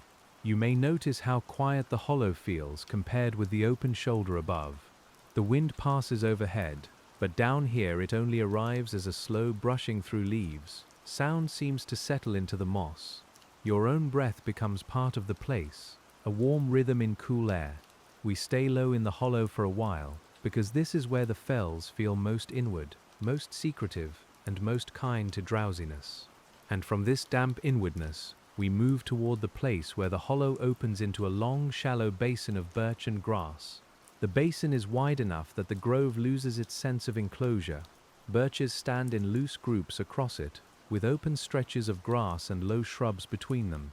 The ground remains damp in places, but not as deeply wet as the hollow behind us. You can see the faint lines where water moves after rain, and the darker patches where moss holds it longer. The Laponia birch fells spread out here like a quiet breathing space between slopes. In the dim light, the grasses appear silver along their edges. They lean all one way, then ease back, moved by a breeze that barely reaches your skin. Small flowers close or lower themselves with evening, and their colors become less distinct, more like pale memories among the green. The birches make soft islands across the basin, each cluster with its own shadow, its own scent of bark, its own little pocket of stillness. A basin like this may have been shaped by the old work of ice, then altered by water, frost, soil formation, and plant growth. Glaciers can leave shallow depressions and uneven surfaces, and later seasons refine them slowly. Snow gathers in some parts, meltwater lingers in others. Plants build soil where they can. Over time, what begins as bare mineral ground becomes a living mosaic, and the birches find their place within it. We walk through that mosaic without trying to hurry across it. The ground changes under every few steps, from soft moss to firmer grass to shallow dampness near a pool. Each texture has a different sound, though all are quiet. A moss step is nearly silent. A grass step brushes softly. A stone step gives a muted scrape. The basin teaches the feet to listen, and the listening makes the whole body slower. There may be small tracks through the grass, narrow and easily lost, made by animals moving between shelter and water. They curve around wet places and pass between birch clumps, choosing the same gentle logic your own steps choose. Nothing in the basin feels forced into straightness. The lines are all responsive, shaped by moisture, slope, roots, and repeated passage. You follow one for a little while, then let it fade naturally into moss. As the basin darkens, the birches ahead appear closer together, and we drift toward them as though toward a low, pale lantern. The trees here grow on a slightly raised strip of ground, drier than the basin floor. Their roots have found better drainage, and their stems stand with a little more height. The bark catches the remaining light in long, vertical patches. Between the trunks, the understory is soft with bilberry and moss, and the air smells fresher, less peaty, touched with the faint green scent that comes when leaves are brushed by damp wind. The Laponia birch fells are full of these raised strips, small differences in elevation that matter greatly to plants. A mound only a little higher than the surrounding wet ground can be warmer, better aerated, and easier for roots to use. A hollow only a little lower can hold water and cold. To the eye, the whole slope may seem continuous, but to a birch seedling, each small rise and dip is a different world. You can sense that difference as we step onto the raised ground. The moss is still soft but firmer. The air is still cool but less wet. The birch leaves carry a clearer scent, and the trunks feel more exposed to moving air. A few stones rise through the soil, each with lichen on its shoulders. The grove is quiet, and because it is quiet, the smallest changes seem generous. There is a kind of companionship in these trees. They do not close around you heavily. They stand near enough to make shelter, far enough to let you breathe with the sky. Their pale forms remain visible, even as evening thickens, so the grove has depth without darkness becoming complete. You can look between trunks and see further trunks, then more shadow, then a faint opening beyond. We pass through the raised grove slowly, and the sound of the basin falls behind us. The ground rises again in a gentle roll, leading toward an area where the birches are shorter, more wind-formed, and more widely spaced. The change is gradual, and we notice it the way one notices sleep approaching, not by a single moment, but by the soft accumulation of signs. And above the raised grove, the wind returns, moving through the Laponia Birch fells with a low, patient breath. The first touch of it cools your face and hands. It carries less peat now and more open air, more stone, more distant snow, though the snow itself may be hidden beyond the slope. The birch leaves stir in a wider pattern, and their sound opens around you. It is not loud, it is simply less enclosed. The grove becomes a listening place again, connected to the larger fell beyond its own trunks and moss. Shorter birches stand here like weather made visible. Their branches reach outward at low angles, and some stems twist before rising.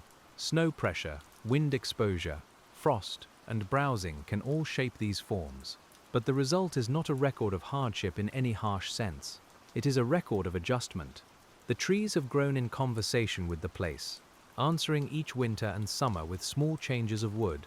You may notice that the leaves on these exposed trees seem to flutter more quickly than those in the sheltered hollow.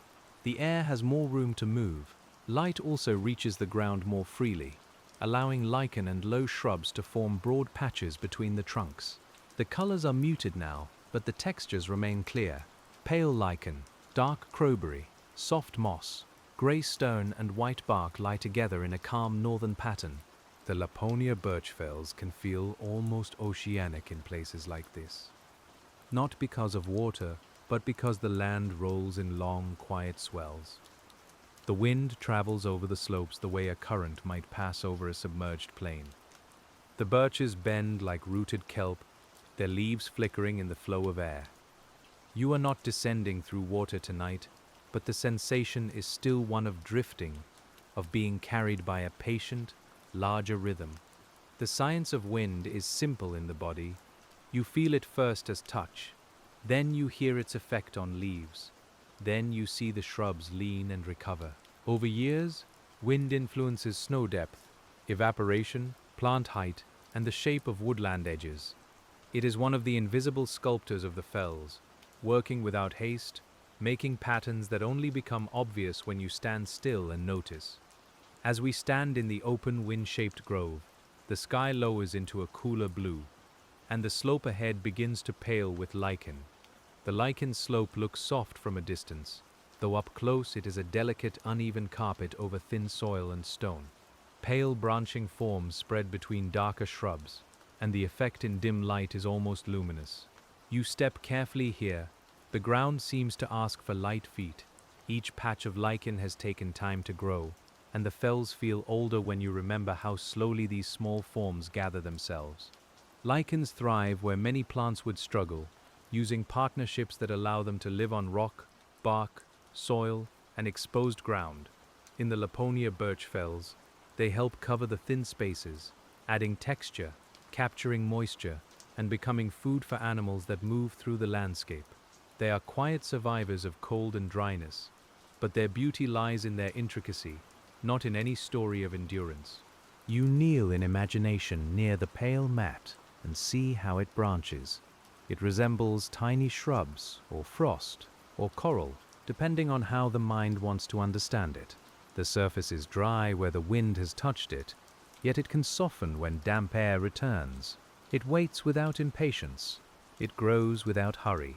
It belongs to the same slow world as stone weathering and birch rings.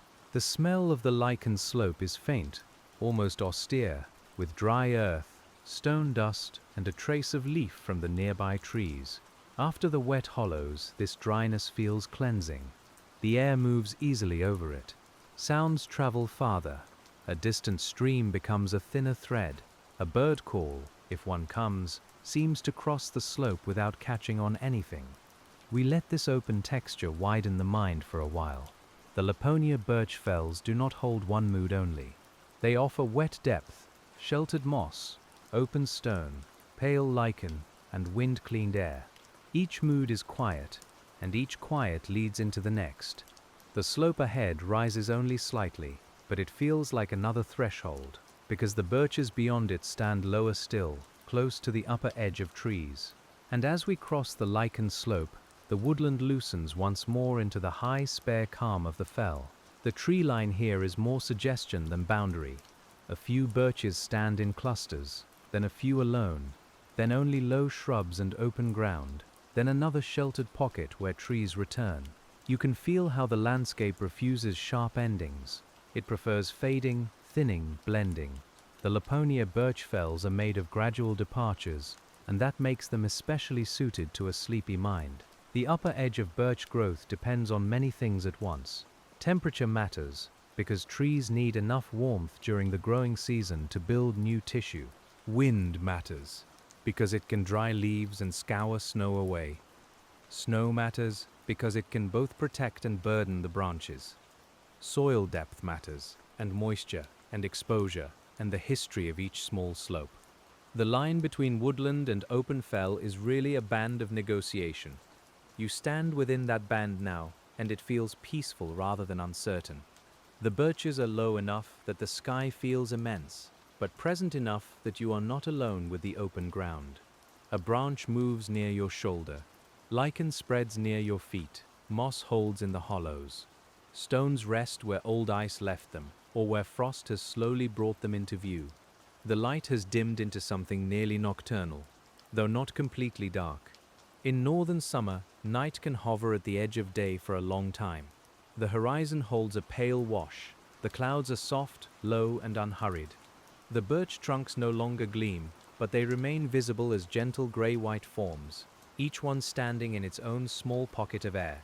You may feel yourself floating now, though your feet are on the ground.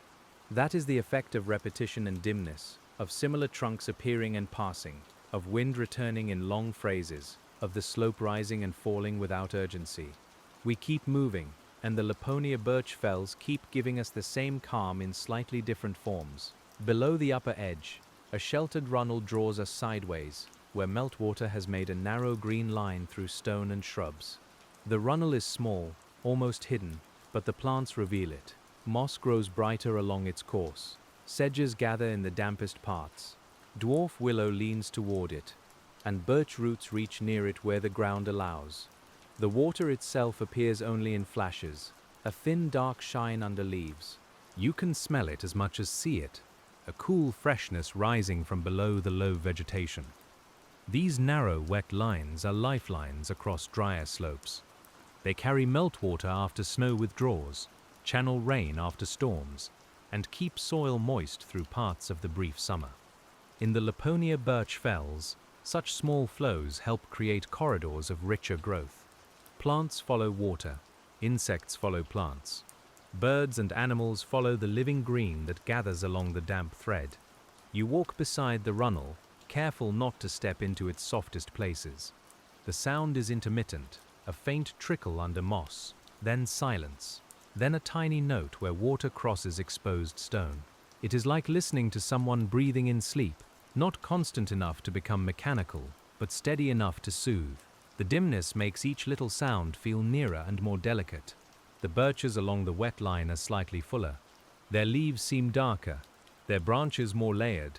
Moisture gives them a little extra ease, though cold and season still set the wider limits. You can see how a single trickle changes the local world, not dramatically, but persistently. The fells are full of these quiet causes, small flows making green lines, small rises making dry islands, small shelters making taller trees. We follow the runnel until it disappears beneath a mat of moss and low shrubs. Water often does that here, vanishing from sight while continuing under the surface. The sound fades, the green line remains. You are left with the feeling that much of the landscape is like this, visible only in part, moving quietly beneath what can be seen. And where the hidden water passes under the moss, the land lowers into another grove, closer, darker, and more fragrant. This grove feels almost like a room, though its ceiling is only leaves, and its walls are only trunks, shadow, and slope. The birches stand closer, their crowns interlacing lightly overhead. The ground is damp but walkable, covered in moss and low plants. The air is still, and the scent of leaves gathers under the canopy.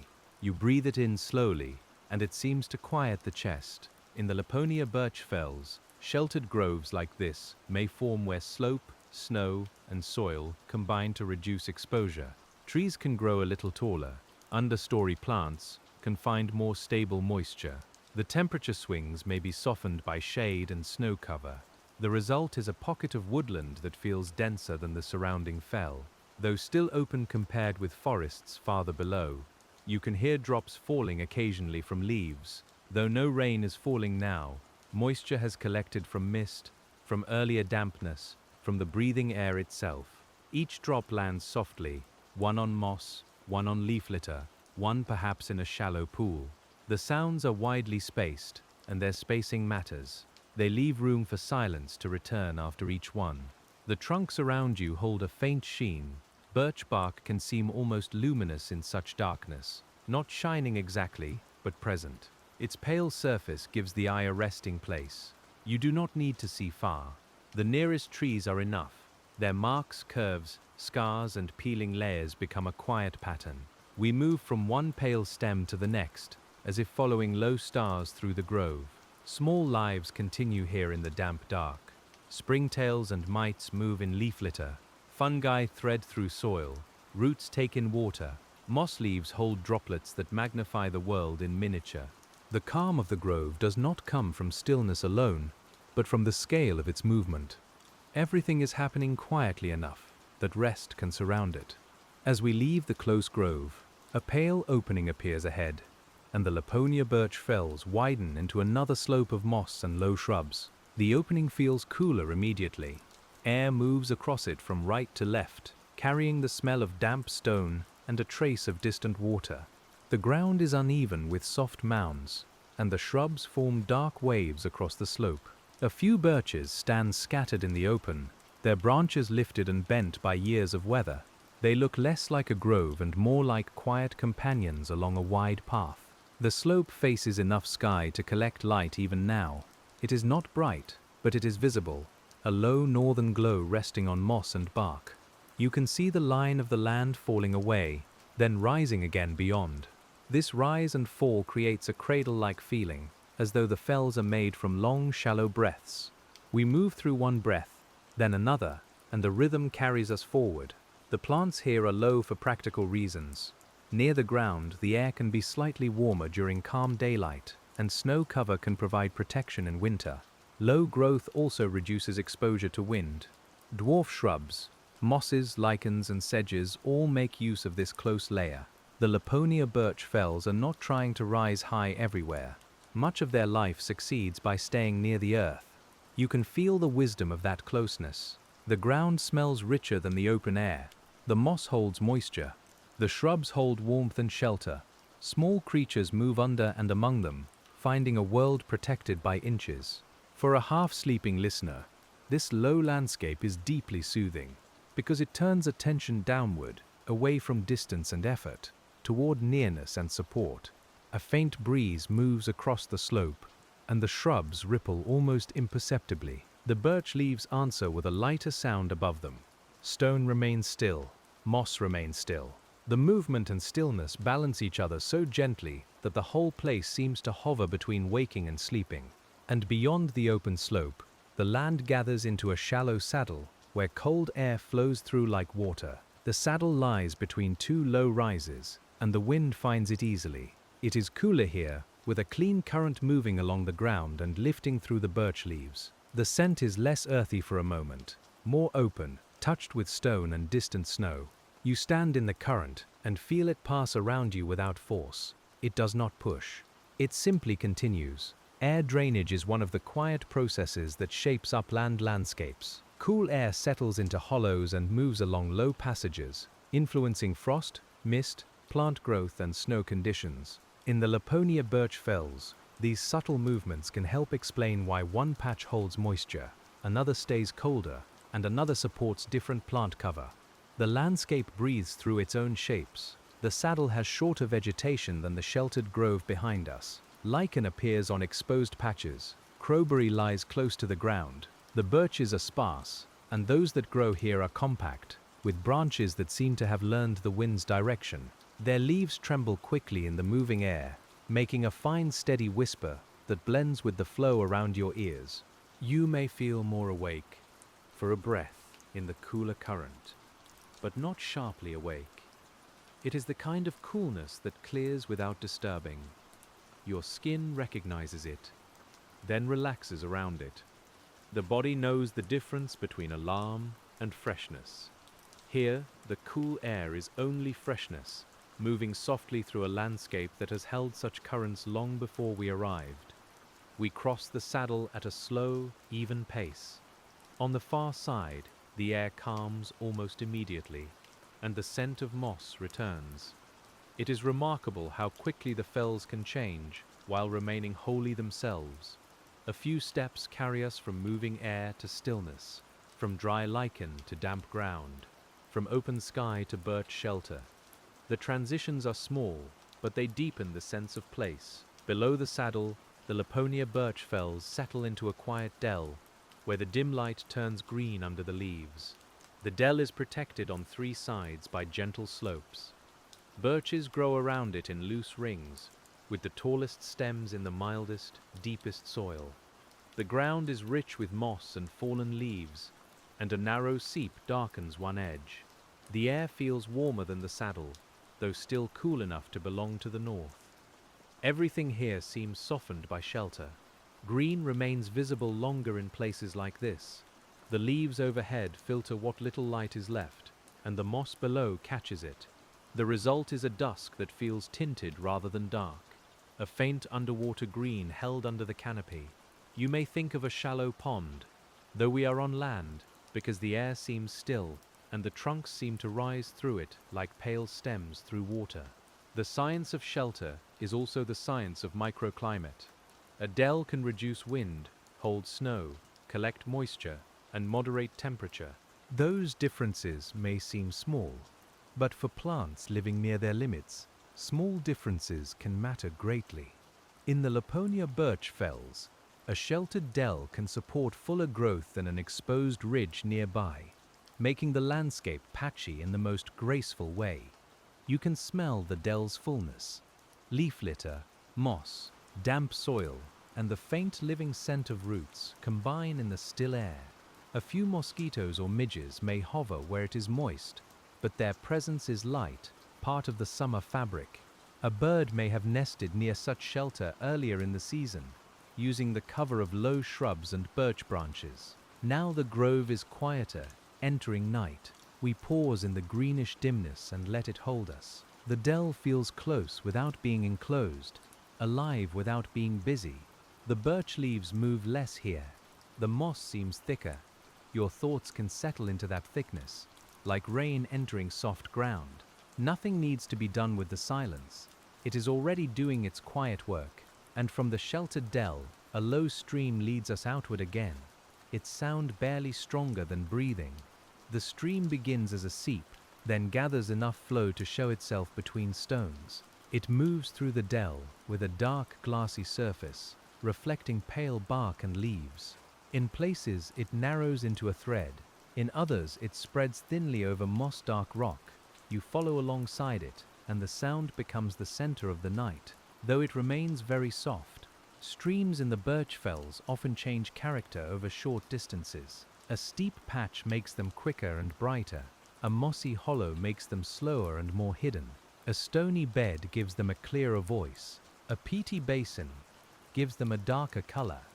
This stream has already been several things before reaching us, and it will become several more after we leave it.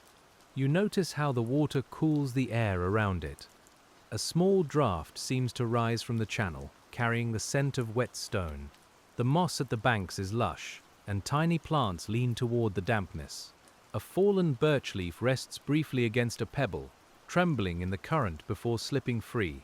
Its movement is so small that it draws your attention without waking it fully. The Laponia birch fells feel especially peaceful when water and birch come together like this. The pale trunks give the eye a slow rhythm, and the stream gives the ear one. Between them, the body has something to follow and something to rest against.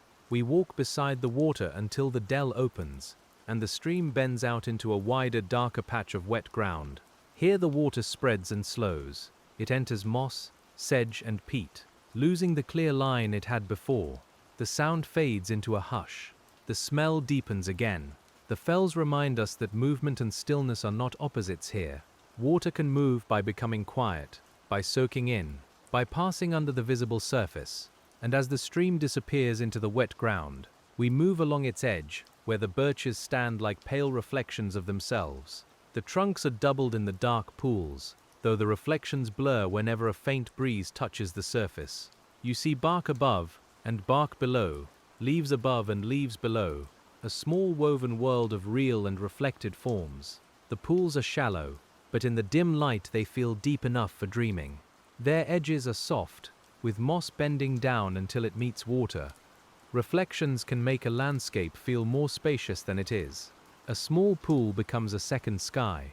A short birch becomes a longer shape. A patch of dusk opens downward. In the Laponia birch fells, where water often gathers in quiet hollows, this doubling adds to the sense of calm. The world does not become more dramatic, it becomes more layered. You step around the pools slowly, guided by firmer hummocks. The moss underfoot has that familiar cool give, and the air near the water feels still.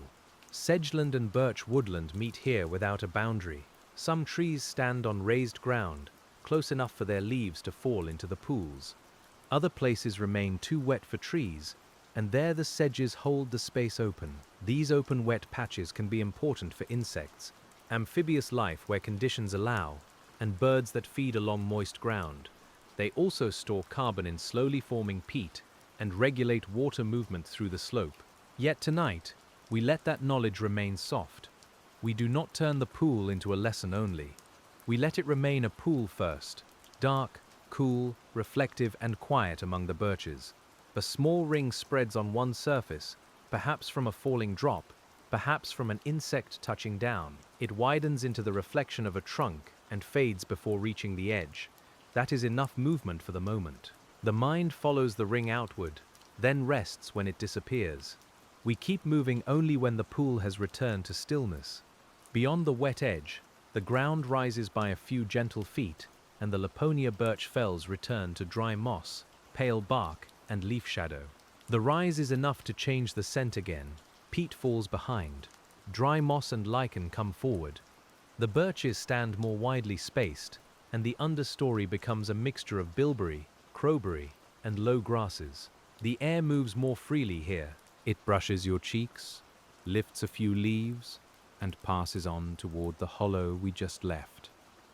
The contrast feels cleansing, like a slow breath after a long pause.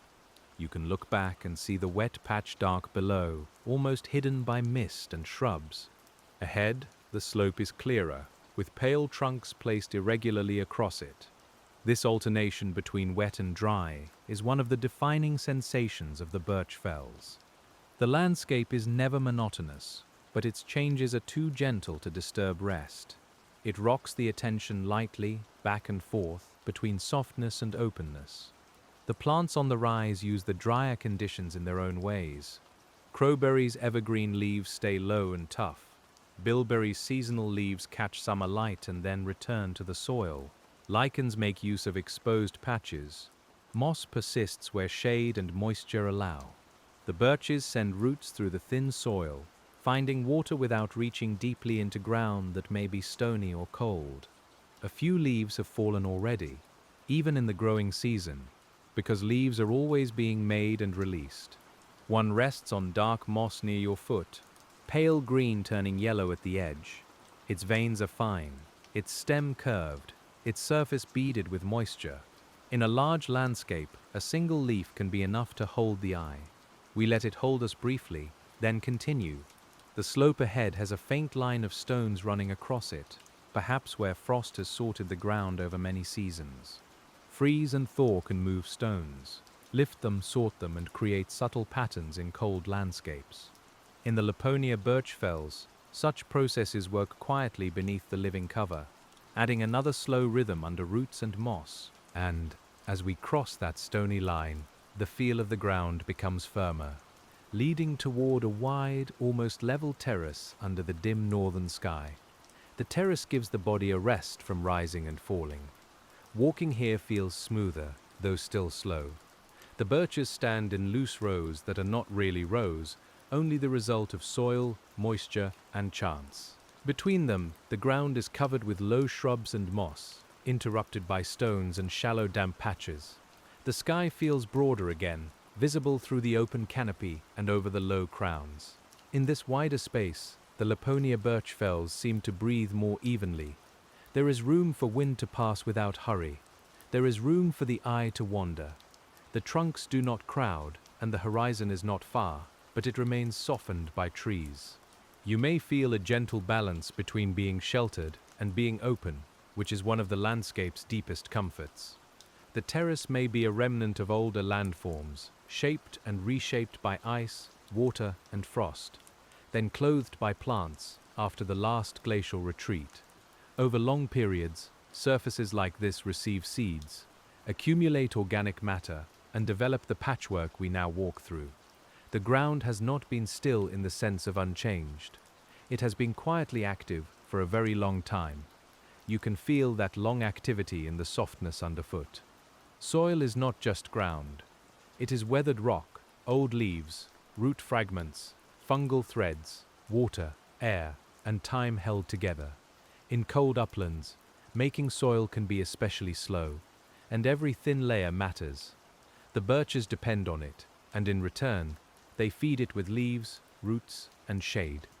The terrace darkens gradually as we cross. Pale bark becomes the main visible detail. The shrubs flatten into shadow. The stones lose their markings. Sound takes over from sight again, with leaf whisper, distant water, and the steady quiet of our own movement. The fells seem to have lowered every color into blue and gray, leaving only texture, breath, and form. At the far edge of the terrace, the land dips once more, and we enter a belt of birch where the trunks bend low over the pathless ground. This belt feels intimate because the branches come close. Some reach outward at shoulder height, and their leaves tremble near your face. You move carefully, letting them brush past without snapping or pulling. The bark is cool where a branch nears your hand. The leaves smell faintly green and damp. The whole belt seems woven by wind and snow, each stem finding space among the others. In the Laponia birch fells, birches often grow with multiple stems from a single base, especially where conditions are difficult or where damage has encouraged new shoots. This gives the woodland a low, clustered character. Instead of single trunks rising cleanly, you see groups of pale stems leaning together, diverging, crossing, and returning. The form is irregular, but it suits the land beautifully. You can imagine snow pressing these stems down in winter, bending them under a white weight that is protective in some ways and shaping in others. When thaw comes, some branches lift again, some remain curved, some break and feed the soil. The grove carries these winters in its architecture, though tonight, in summer dusk, the memory appears only as grace. The pathless ground makes you slow your steps even more. You choose openings between roots and shrubs. You avoid wet patches where the moss looks darkest. You pass under a low branch and come out into a slightly clearer space. This kind of movement has no destination beyond the next gentle opening. It asks the body to be present without effort. The belt of low birch muffles the wind. Outside, you can hear it brushing the upper crowns. Inside, the sound is closer and more delicate. Leaves touch leaves. Twigs shift. A small drop falls. Your breath becomes part of the grove's inner weather. We continue through it as if moving through a soft woven tunnel, though the sky remains visible in fragments overhead. And when the low branches open again, the fells show us a small rise washed in the faintest remaining light. The rise has almost no trees on its top, only low shrubs, lichen, and a few stones. Around its sides, birches gather, as though the exposed crown is too dry or too windy for many of them. We climb it gently, not for a view in any grand sense, but because the light rests there a little longer. Each step brings cooler air, and the scent shifts towards stone and open ground. From the top, the Laponia Birch fells extend in every direction as muted shapes. Groves become dark patches. Wetlands become softer dark patches. Lichened slopes remain faintly pale. The sky presses low and wide, holding a dim glow along one edge. You can sense the larger Laponia landscape beyond the immediate birches, the mountains, valleys, waters, and uplands continuing in quiet forms too far to see clearly now. We do not need to travel to those farther places. It is enough to know they are there, surrounding this small rise with distance. The birch fells themselves hold all the depth we need tonight. Their stillness is not shallow. It contains geology, climate, water, plant life, animal passage, and the long exchange between cold and growth. All of that rests under the soft surface of the moment. A stone on the rise has lichens in several colors: pale gray, muted green, a little black at the edges. In the dim light, the colors nearly merge. The stone's upper surface is dry, but its shaded side is cool with condensation. You can imagine frost forming here on colder nights, delicate crystals outlining the lichen and grass before the low sun returns. The wind on the rise is steady enough to keep insects away and move the leaves below in constant whisper. You stand at the edge of that sound, hearing it rise from the birch belt around the hill. It is like being surrounded by very distant water. The comparison comes and goes gently, and then there is only the actual sound again. Leaves, air, and the open fell. As the last light thins on the rise, we descend into the birches on the other side, where the ground is darker and more sheltered. The first steps down take us out of the wind. The air becomes warmer by a small degree, or perhaps only stiller. The smell of moss returns quickly. Branches gather overhead, and the pale trunks seem closer after the open top. You can feel the landscape folding around you again, not tightly, but with the quiet familiarity of a blanket drawn up slowly. The slope here faces away from the lingering light, so night has arrived more fully beneath the trees. The ground is visible in broad shapes rather than detail. Moss is dark softness, stones are lower shadows, shrubs are rounded masses, birch trunks are pale guides. Your senses adjust without strain, and the lack of sharp detail becomes restful. The mind no longer tries to identify everything. In darkness, the Laponia Birch fells become more about pattern than object. The pattern is pale verticals, low dark ground, faint movement above, cool air, damp scent, distant water. Each element returns again and again. Repetition carries us gently. The grove does not need to surprise us. It is enough that it continues, soft and recognizable, while thought grows slower. Nocturnal cooling begins to settle into the soil surface, leaves and pools. Moisture may form on plants as dew where the air cools to the right point. You can feel the dampness increasing on leaves that brush near your hand. The bark feels cool. The moss seems to hold more scent. These small changes happen without drama, and yet they alter the whole mood of the grove. You may hear a faint rustle near the ground, too slight to identify, then silence again. Many small animals use the cover of vegetation and dim light, but in this script of the fells, they remain part of the hush. We do not follow them. We let them pass unseen, as most life here passes unseen, woven into the landscape's low, continuous breathing. And farther down the shaded slope, the birches part around a small black pool that holds the sky without a ripple. The pool is almost perfectly still. Its edges are mossy and irregular, with sedges leaning over the water and small leaves touching the surface. The sky reflected there is darker than the sky above, a deep blue-gray with the pale suggestion of a cloud. The birch trunks around it appear as wavering white lines, though nothing is moving enough to disturb them. You approach carefully and stop before the ground grows too soft. Pools like this can form in shallow depressions where water is held by peat, bedrock or compacted soil. They may be fed by rain, snowmelt, seepage, or small flows that appear only in wetter seasons. In the Laponia Birch fells, they act as cool reservoirs for life at a small scale. They hold moisture, moderate nearby conditions, and create habitat for organisms that need still water. The pool's silence is different from the grove's silence. It is more reflective, more concentrated. The water seems to gather the hush and hold it flat. A single dropped leaf would change the surface for a moment, but no leaf falls now. The pool simply receives the dim sky. You can feel your own breathing slow as you look into it, because still water has a way of quieting whatever leans near. The smell here is peat-rich, but clean. It rises from the edge rather than the center, where moss, roots, and saturated soil meet air. If you were to touch the water, it would likely feel cold, colder than the air expects. We do not disturb it. We let the pool remain whole, dark and unbroken, a small night gathered among the pale birches. After a while, the reflections become difficult to separate from the trees themselves.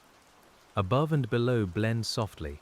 The pool seems deeper than it is, not physically perhaps, but in the way it holds the mind. We move on only when the grove beyond begins to call with the faint sound of leaves shifting in a new current of air. Beyond the black pool, the Laponia Birch fells rise again in a slow wave, and we follow the wave into cooler wind. The air on the upper side of the wave is moving, and it dries the scent of peat from your senses. The birches stand farther apart, their trunks paler against the dark ground. Lichen appears again in patches, and stones catch faint light along their upper edges. The transition from pool hollow to open rise is gentle but complete. In a few steps, the world has changed from still water to wind over low shrubs. Such changes keep the fells alive in the imagination. A landscape does not need dramatic peaks to feel deep. It needs variation that can be felt slowly, through skin, breath, and attention. The Laponia Birch fells offer that variation everywhere, in moisture, slope, tree form, soil, light, and sound. You never leave the quiet, but the quiet takes on many textures. The open rise lets you hear distance again, a stream far below, a leaf whisper nearby, perhaps the faint call of a bird that has not yet settled completely. The sounds are spread out under the wide sky. None of them asks for a response. They simply mark the space around us, giving depth to the darkness. We walk within that depth as though moving through a very slow song.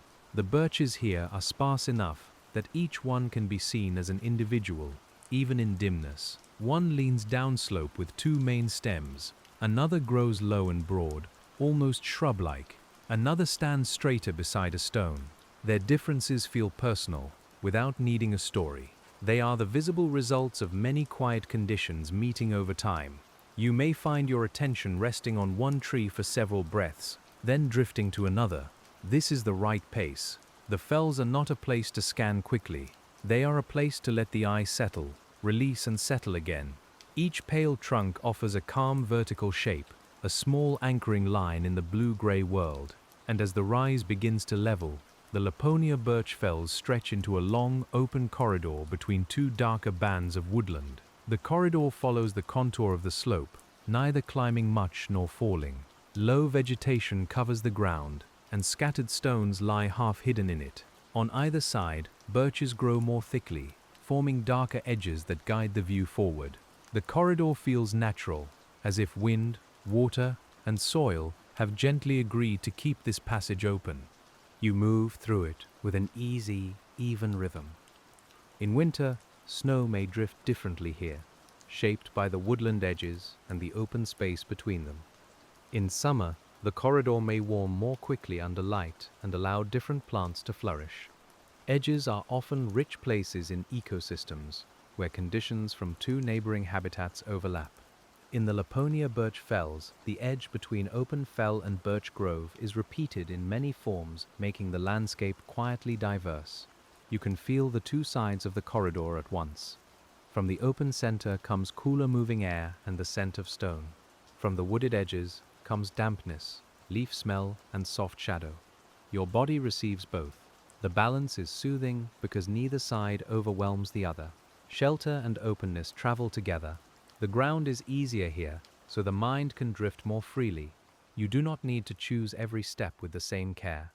Moss and low shrubs make a soft, continuous surface, and the stones are visible enough to avoid.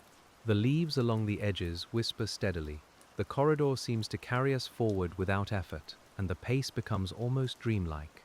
Far ahead, the corridor bends around a low shoulder and disappears into deeper shade. We do not need to know what lies beyond yet. The bend is enough. It gives the movement a soft direction, a sense of continuing without urgency. The Laponia Birch fells are full of such bends, and each one lets the listener remain gently accompanied by not quite knowing. When we reach the bend, the air stills again, and the corridor opens into a sheltered patch of old low birch. The trees here are small, but deeply shaped.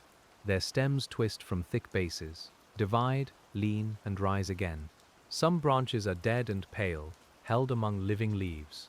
Others carry fresh growth at their tips. The grove looks intricate in the dim light, like a drawing made slowly by weather. You stand among these old, low forms and feel the patience of growth near its limits. A birch in such a place may not look old by height, because cold and wind restrict upward growth. Age can hide in thickness, in root systems, in repeated regrowth after damage, and in the complexity of stems. The Laponia birch fells do not measure age by grandeur. They measure it in persistence, in return, in the ability to leaf again after winter has pressed everything low. The air inside the old grove smells of bark and damp wood. Fallen branches lie partly covered by moss. Lichen grows on trunks, and small fungi may appear where wood has softened. The ground is irregular with roots, stones, and old hummocks. You step carefully, but there is no difficulty in the movement. Care itself becomes soothing, because it keeps you close to the present. You can imagine snow filling this grove in winter, rounding every shape, making the twisted stems into low white arches and mounds. Under snow, sound would be even softer than now. The branches would hold weight, the ground would rest. Tonight without snow, the summer leaves tremble lightly, but the memory of winter remains in every curve. We stay among the old low birches, letting their forms teach the eye to slow down. Nothing about them is symmetrical, yet each shape feels settled. Each bend has been accepted by the tree and continued from. There is a quiet mercy in that, a way of growing that includes what has happened rather than erasing it. And beyond the old grove, the ground slips down toward another wet seam, where water shines faintly under the leaves. The wet seam is narrow, darker than the surrounding moss, and lined with sedges that catch the dim light along their edges. Water moves beneath them in a thin, patient line. The sound is nearly hidden. You hear it only when the wind pauses. A few birch roots cross over the dampness, exposed in places where the soil has washed away. They look like pale fingers holding the bank together. Water seams like this are the quiet stitching of the fells. They connect hollow to hollow, pool to stream, slope to basin. They may not appear on any large map, but they matter intensely to the immediate life around them. The moss is greener, the soil is cooler, the insects gather where moisture persists. The birches near them may grow differently from those only a few steps away. You follow the seam downhill for a little while. It does not hurry, and neither do we. Sometimes the water disappears under moss. Sometimes it shines again between two stones. Sometimes it spreads into a small wet patch and loses its line entirely. This way of moving feels familiar now, because the Laponia birch fells have shown it again and again. Forms appear, soften, vanish, and return. The scent along the seam is fresh and dark. Wet stone gives one note, moss gives another. Birch leaf adds a green brightness above them.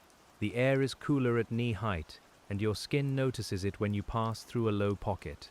In the dimness, such sensations become the main landscape, replacing color with touch and smell. A small leaf releases from a branch and lands on the wet moss without sound. It lies there shining faintly, already beginning its slow return to soil. Nothing marks the moment except your seeing it. The fells are full of these tiny arrivals, each one part of the larger cycle, each one quiet enough to belong to sleep. As the wet seam widens, we leave its edge and move toward firmer ground, where the birch is thin under a broad pale sky. The sky has not gone black. It remains softly lit, as northern nights can, holding a long twilight that seems reluctant to close. Beneath it, the birches are silhouettes with pale trunks, and the ground is a low, dark weave of shrub and moss. The open sky changes the feeling again. After the old grove and wet seam, this space feels spacious, almost weightless. In the Laponia Birch fells, the sky is part of the landscape in a strong way. Because the trees are low and open, the eye is often lifted upward. Clouds, light, wind, and season are always present, not hidden behind a high canopy. Tonight the clouds are gentle and spread thinly, their undersides grey, their edges faintly brighter where the horizon still holds light. You can feel the overhead space without needing to look up for long. It changes the air on your skin. It changes the sound of the wind. It lets distance enter the mind. Yet the birches keep the place grounded. Their trunks, roots, leaves and moss bring attention back down whenever it drifts too far. The fells balance sky and earth with unusual tenderness. The open ground has more lichen underfoot, and we step carefully again. Low shrubs form soft, dark patches. A stone sits near the center of the slope, its upper surface pale enough to see. Around it, plants have made tiny shelters from wind. Soil gathers at its base. Moss grows on the side that holds moisture longer. Even one stone can alter the lives immediately around it. We pause near that stone and let the quiet widen. The wind moves, then eases. Leaves answer, then settle. Far below, water continues. Somewhere unseen, a small creature shifts among shrubs. All of it is held under the pale northern sky, and none of it needs to become more than it is. And from this open place, the Laponia Birch fells guide us toward a lower band where mist lies in the shrubs like a second, softer ground. The mist gathers first in the hollows between hummocks, then spreads thinly along the slope. It does not rise high enough to hide the birch trunks completely. Instead, it softens their bases, so the pale stems appear to emerge from a dim, cool sea. You walk into it slowly, and the air touches your face with the faintest dampness. The smell of the ground comes up with it, moss, peat, wet leaf, and stone. Mist changes distance. A tree 10 steps away becomes gentler. A shrub at your feet becomes more present. The world narrows, but not unkindly. In the Laponia Birch fells, this narrowing can feel like being held close by the land. The wide sky remains above, but the lower world asks for quiet attention. One trunk, one moss patch, one breath at a time. Condensation gathers on leaves and grasses, adding small shining points to the dusk. A sedge blade bends under a bead of water. A birch leaf holds a droplet at its tip until it releases into the moss. These are tiny events, but in the slowed world of the mist, they feel complete. The sound of a drop landing is almost nothing, and yet you hear it because everything else has softened around it. We move through the mist without trying to see far. The path is not marked, but the ground's firmness guides us. The birches appear and pass, pale, low, patient. The repetition is steady enough to lull the mind. You may feel that the fells are breathing with you now, or that you are breathing with them, the distinction no longer important. The mist also reveals the shape of cold air, making visible what was already moving unseen. It pools where the land allows, thins where the slope lifts, and trails along wet seams. The Laponia Birch fells are full of invisible flows, water under moss, air through saddles, nutrients through roots, and tonight the mist gives one of those flows a visible softness. As the ground rises out of the mist, the lower trunks clear, and we step into a dim grove washed in silver-grey light.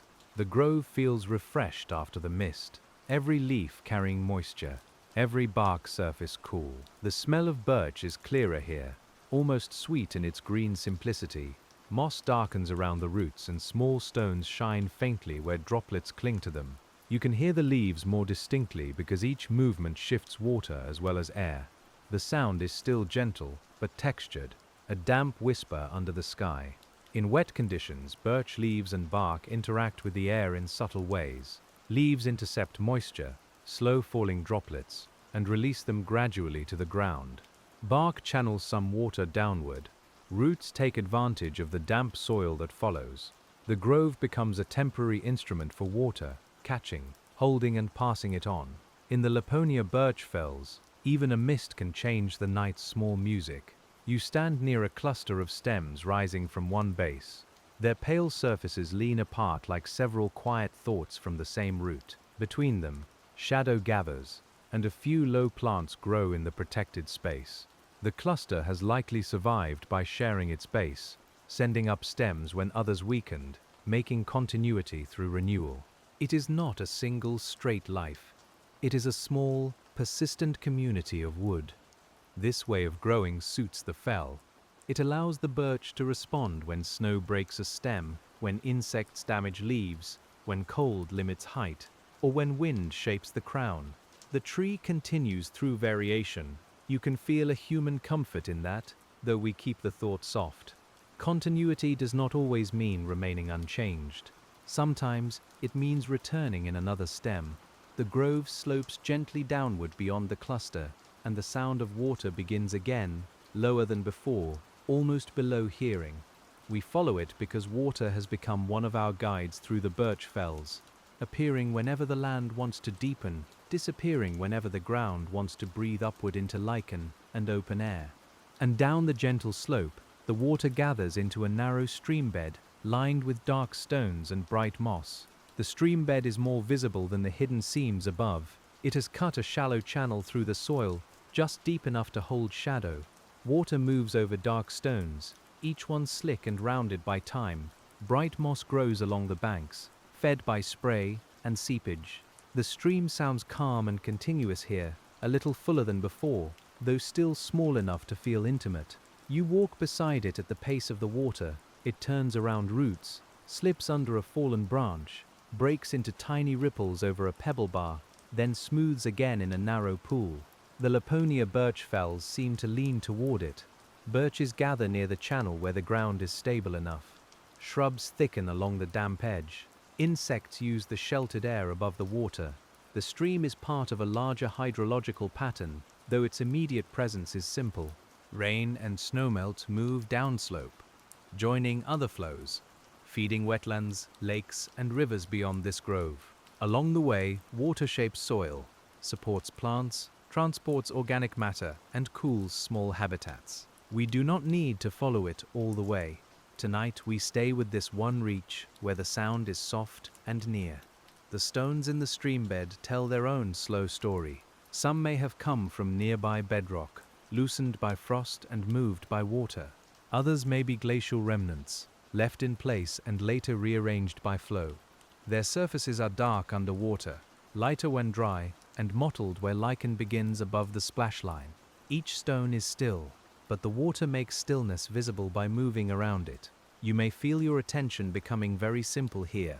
Water over stone, moss at the edge, birch above, cool air, soft sound. These few things are enough. The stream continues through the dimness, and we continue beside it, not needing to arrive, only letting its rhythm draw us onward through the fells. At a small bend, the stream slips under overhanging roots, and we leave it there, turning toward a stand of birches where the ground rises into shadow. The shadowed rise is gentle but drier. Moss remains, though it grows thinner between roots. The birches stand close, their trunks pale against the dark understory. The smell of water fades behind us, replaced by leaf, bark, and cool soil. You can still hear the stream, but now it is behind and below, its sound softened by trunks and ground. The grove ahead feels restful in another way, less fluid, more held. In the Laponia birch fells, every slope has its own sound balance. Near water, the ear follows flow. In open wind, it follows leaves and air. In sheltered dry groves, it hears small shifts, distant sounds, and the quiet of the body. This shadowed rise belongs to the last kind.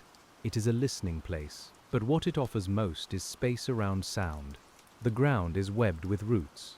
Some are exposed where soil is thin, crossing over stones before disappearing into moss. Birch roots often spread relatively shallowly, making use of the upper soil layers where nutrients and oxygen are more available. In cold, wet, or stony ground, this shallow rooting suits the conditions. It also gives the forest floor its subtle raised lines and patterns. You step over these roots slowly. Their surfaces are cool and slightly rough. Moss gathers on their sheltered sides. Tiny plants grow in the spaces between them. The roots make the hidden work of the tree visible, not fully, but enough to remind you that every pale trunk is also an underground presence, reaching, holding, exchanging, and sensing through soil. The rise continues into deeper shade, but the birch bark keeps the darkness gentle. The trunks appear like calm markers, guiding the eye from one point to the next. We move among them with no need for brightness. The Laponia birch fells have become a landscape of touch, scent, sound, and softened sight, and that is enough for the night to continue. The ground levels softly beneath the birches, and the night gathers in the moss as if it has been settling here for a very long time. The Laponia birch fells are nearly still now, with only the faintest leaf movement above you and the low distant thread of water below. Pale trunks stand in the blue darkness, not bright, not hidden, only present. You can feel the cool air on your face, the damp earth below, and the quiet pressure of rest drawing everything inward. We come to a place where the moss is thick between roots, and the birches lean around it like a small shelter made by weather and time. Nothing opens beyond it. Nothing asks us onward. The wet scent of peat and leaf mold rises gently from the ground, while a single pool nearby holds a dim piece of sky without stirring. The fells have lowered their voice until the smallest sounds feel complete. You can let your attention rest on one pale trunk, then another, then on the dark softness beneath them. The trees do not need to be tall to feel ancient. They have learned the slow shape of snow, wind, thaw, and returning light, and now they stand quietly in the long northern dusk. Around them, moss holds water, stones hold cold, and low shrubs fold themselves into shadow. There is comfort here in being unseen by the wide world, held only by birch, moss, water, and night.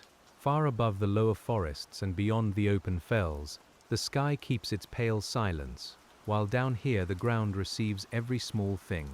A leaf rests where it has fallen. A drop sinks into moss. The air cools and the land settles with it, and now you settle too, among the Laponia birch fells, where the birches bend softly over the dark moss. The water moves almost without sound, and the quiet has nothing left to ask of you.